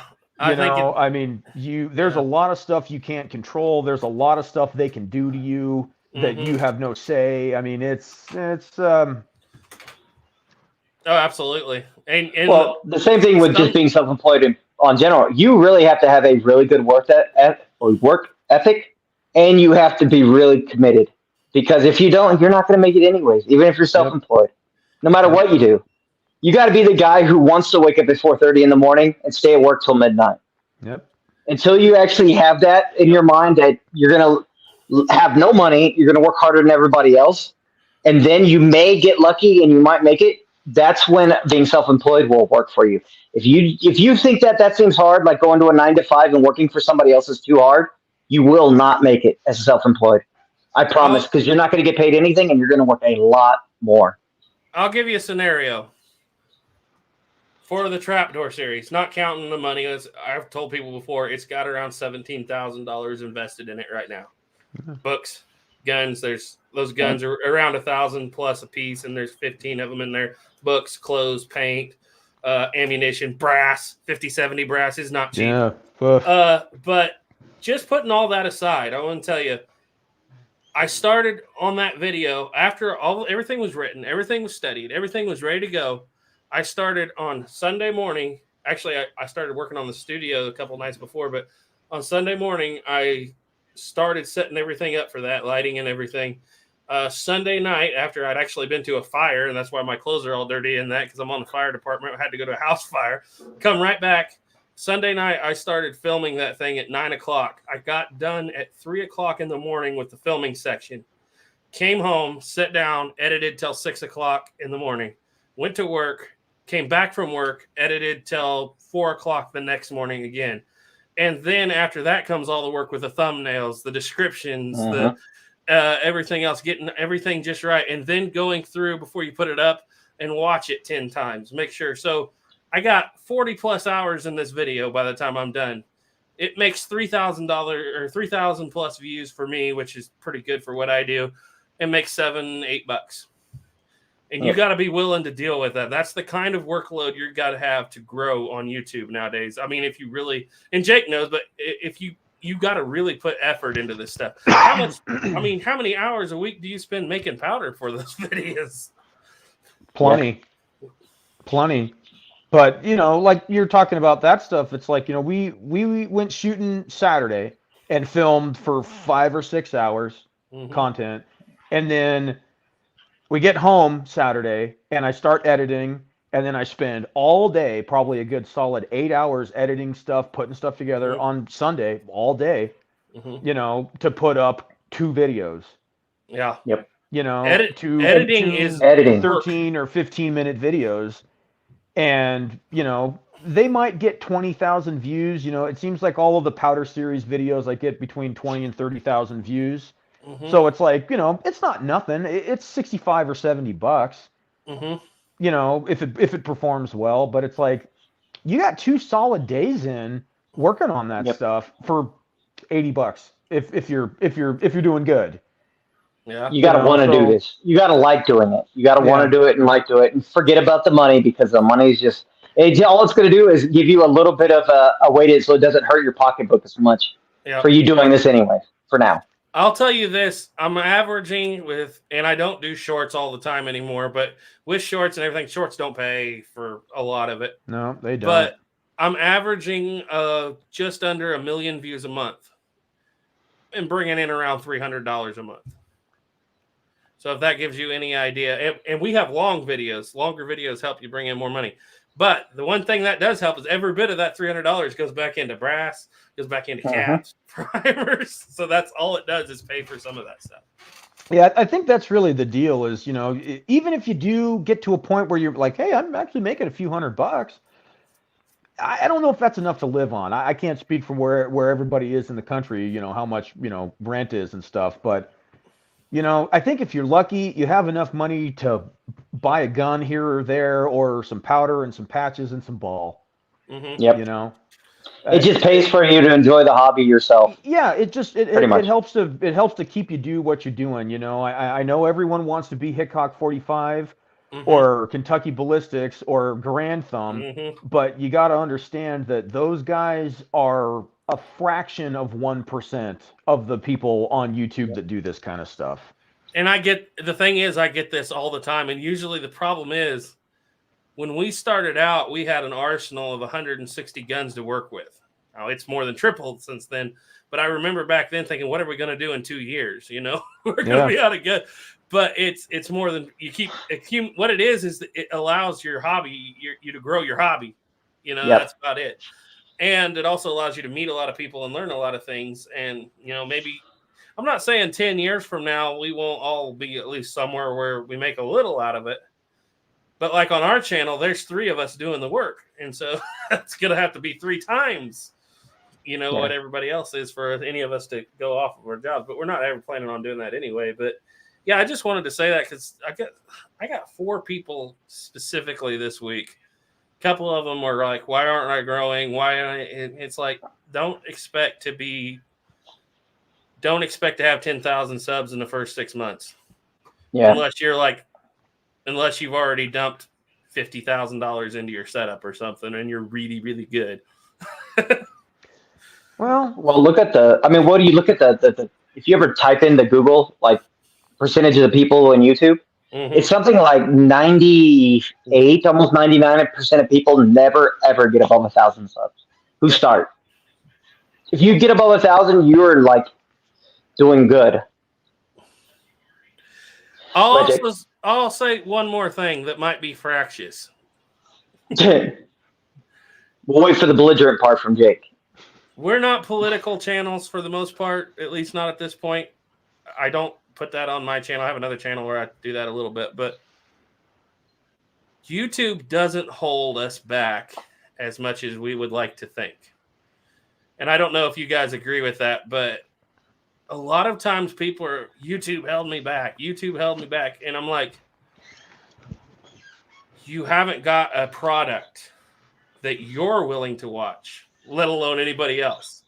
Maybe YouTube is holding you back, but you haven't tried yet. You know what I mean? I think really it boils down to, I think a lot of folks don't understand how much, it's actually a lot of work. You know, like the amount of time it takes to film stuff, the amount of time it takes to edit stuff, the amount of time it takes to do all that, the money, you know, powder, patches, balls, guns, all of that stuff, you know, and you have to be, I've found, you have to be consistent at it. You know, you need to put out a video every week. You know, maybe not every week. And I know there are guys like Rob doesn't put out a video every week. He probably puts out a video maybe every month, British muzzleloaders and stuff. But that's pretty high production value stuff. Yes. You know, he does a very, very good job. I mean, he's got a full kit. He's narrating the whole thing. He puts a month's worth of work into his videos. Yeah, and I bet that's the deal, is it takes him a month to put that video together. Yeah. So where I try to put out a video every week, but I'm just one guy with an iPhone, you know.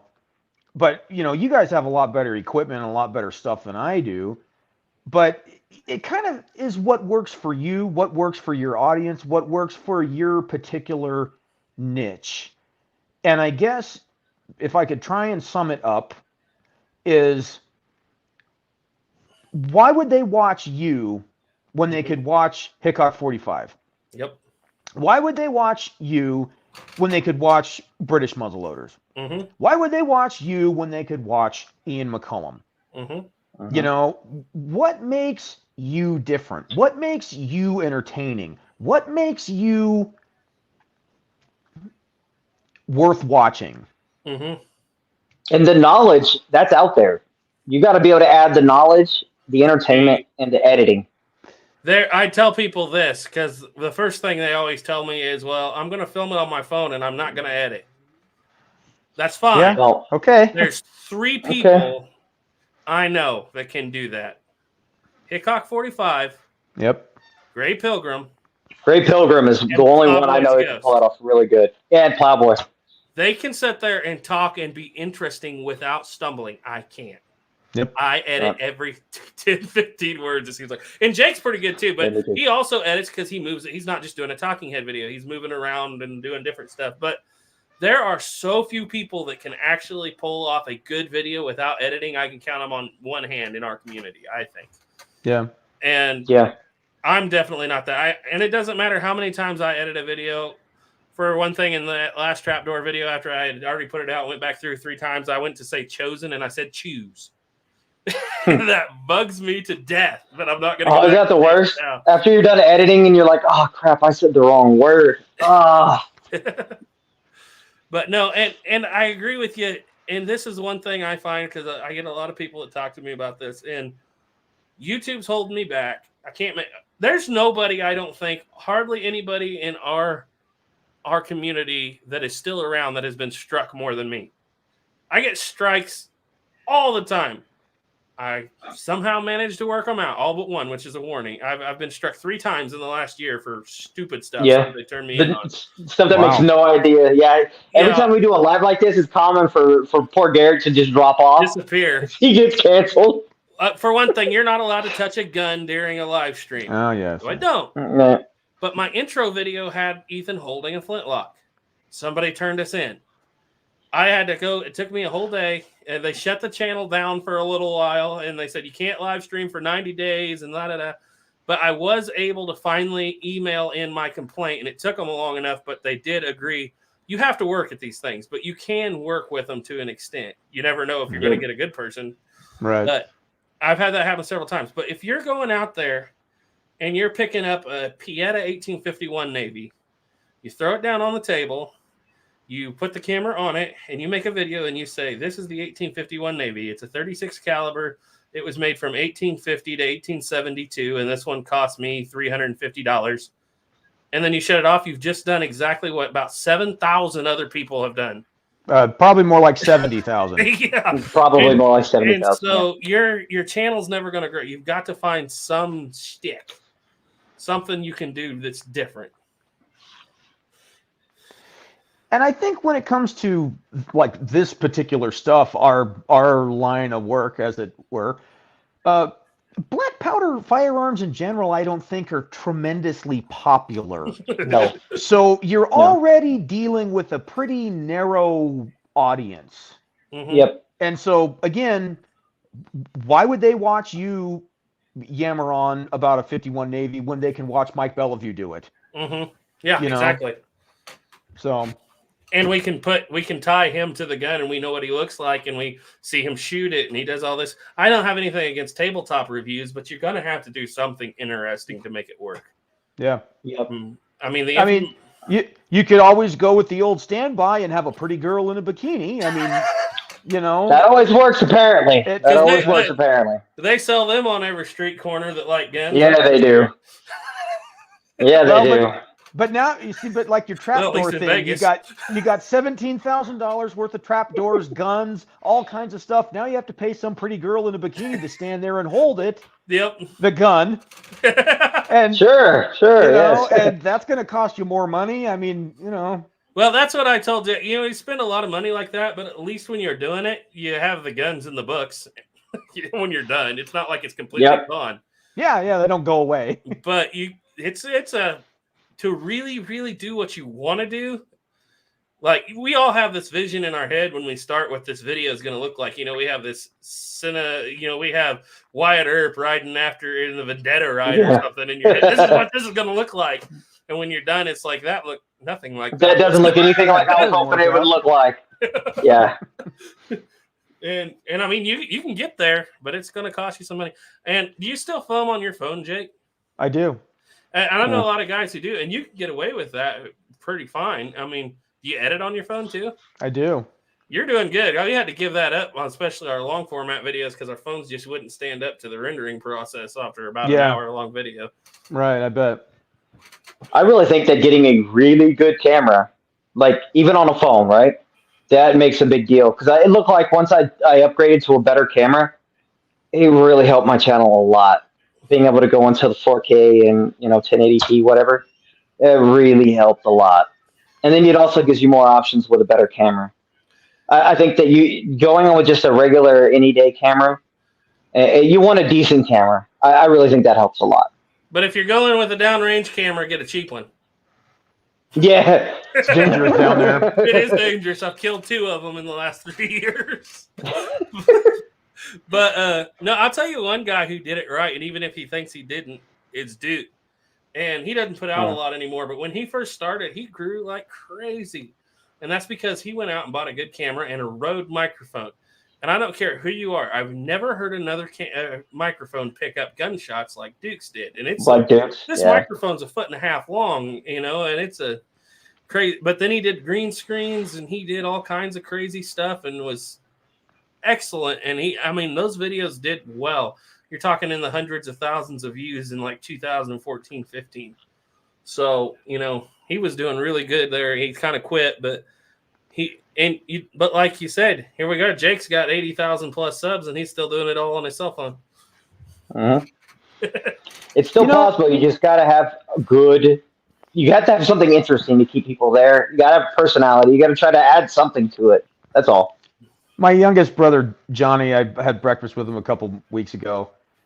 And he was like, man, your channel's all huge, you're big time. I'm like, no, I'm not. I'm not big time. Yeah, You are. man. You are big time. and he starts telling me all this stuff like, you need to get a green screen, man. Like your garage is all messy. Like your bench is all messy. And, stop wearing your overalls and stuff, and stop wearing your uniform. And he's giving me all this advice. And there needs to be explosions in the background. I said, Johnny, that's my bench.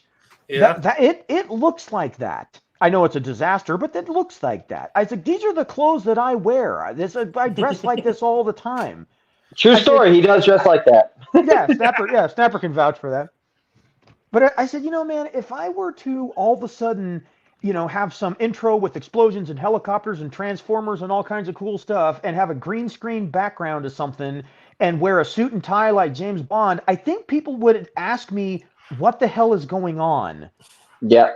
And I said, there's something about that I don't like, and it's simply this. That's not authentic. Yeah. Maybe it would be for somebody if that's how they started and that was their whole thing. I said, but if I were to switch to that all of a sudden, people would look at me and go, what is going on? Yeah. What is happening? What's going on? And I said, one of the things about my stuff, as cheesy as it is it is authentic. That's me shooting. This is how I talk. This is how I look. And that's my messy reloading bench. This is your Shatner-esque pause from Jake. He's going to be the next one. And I find that very interesting because I dressed Western before I did this a lot, like especially in my younger age. I've changed it up a little bit, but I agree with you. You can't go too crazy, but at the same time, you got to put the effort in. Yep. And yours is a different kind of Black Powder channel, right? You're not, you're about history, but that's not your main focus. Your main focus is, you know what I'm saying? Manufacturing of black powder. Yeah, it's kind of research and development, I think, on most things. I test a lot of loads. I test a lot of black powder stuff. Again, as much as I enjoy the history stuff, I try to leave that to people who I feel do it way better than me. Yeah. Well, what you're doing is taking a lot of time, and history stuff takes about the same amount of time. For sure. And it would be so difficult for one man to combine both of those into one channel. Yeah. It'd be a nightmare. I will say this. I've heard it said in your comment section, and I agree. You are the grand thumb of the Black Powder world. Really? I would say that's true. Yeah. Put on your little white coat, and you'd be the grand thumb of the Black Powder world. Let's get scientific with it.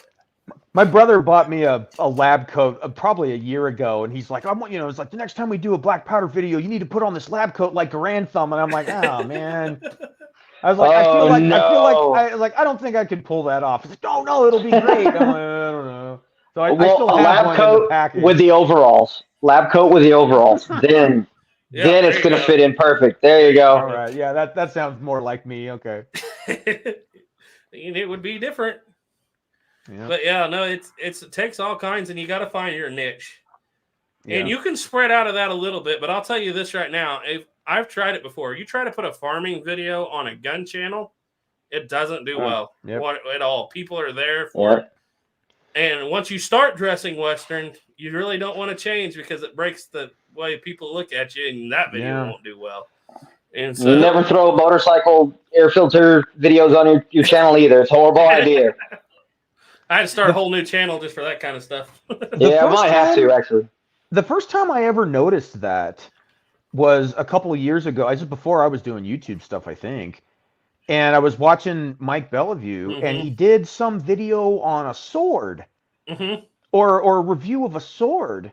And I remember thinking like, oh, that's weird. I didn't know Mike was into that stuff. I watched it. But it was one of the things that I noticed that, usually his videos, get 15 or 20,000 views or whatever the number was. And this one had 800 views. Yeah. And I remember thinking to myself, like, what's all this about? And I was looking at the comments. Subscribe to a certain thing. That's not why people watch you. That's the whole, it's like, oh, we're going to do a sword review. And it's like, that's not why I watch Mike Bellevue. I want to see him shoot black powder stuff. We tried it once. We did a two-handed Zweihander. Yeah, it didn't go over well. Yeah. Not only that, but Ethan got tangled up and cut his lapel mic cord. It turns out it takes a little skill to run those things. So it's almost like once you have your stuff established you kind of can't change too much stuff because people just like not interested, you know? Well, you can move around a little, and it's not bad to switch, say, early cartridge, cap and ball, flintlock. Sometimes people enjoy that, and I'll do it from time to time. But if I go out there and throw up a video on a double action revolver, it's gonna fall flat. And every time a video falls flat, it takes you some time to recover from that. I don't know if it's the people. I don't think they leave per se. But when one falls flat, YouTube looks at that and says, "Oh, people didn't watch him next. Your impressions are going to go down." Yeah. We're going to remember that for next time. Yeah, impressions and click-through rate are so important. And when your impressions start falling because you have a string of bad videos that didn't do well, it takes, or you take time off. It takes a while to rebuild that.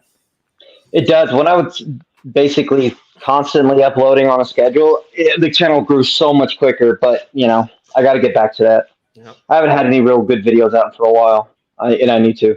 We take off every June for harvest, and we never get even close to what we had all winter, usually until October and November again. It's pretty bad. Just from that 1 month, really. I mean, they'll kill you. We'll go from, you'll go from 5 million plus impressions down to less than 1 million per video. Wow. And if your click-through rate is, we have a pretty steady click-through rate at 5.5.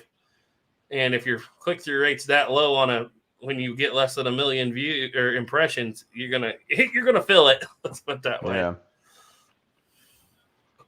Well, gentlemen, you guys ready to call it a night? I am. Sure. All right. Well, everybody, it was really great. The 29 of you guys still here. Thank you very much. And thank you, Jake, and thank you, Garrett, for coming on to the show. Sure. Thanks for having me. I always like having you guys by. I usually spend more time talking to these two than any other people on my phone 90% of the time. So this is so unnatural. I had my hand on my mouse going up here, running through all the shutdown procedure, ready to go. I don't have to do that. I'll get it this time. But thank you so much. Benji, Plowboys, Ghost, Rock McLaughlin. Let's see. Benji, if you have any of our emails, email us, please. Louisiana Gray, all you guys, thank you so much for still being here. Desert Rat 45. Let me see if I can go through you guys here. Say goodbye, and I can mention your names. Vaquero Joel, thank you guys. Working out back. And give it a couple more, a little bit longer, and we'll say goodbye.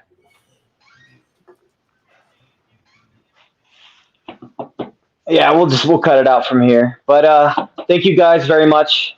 And we'll do this again, hopefully in a couple weeks, maybe. We'll see. Whenever you're I know we're gonna in like 2 weeks. I'm gonna kind of the same thing, but it's gonna be on Garrett's channel instead of just mine. And David Wilson, thank you very much, and all you guys, good night, and I will see you guys in the next one. Bye.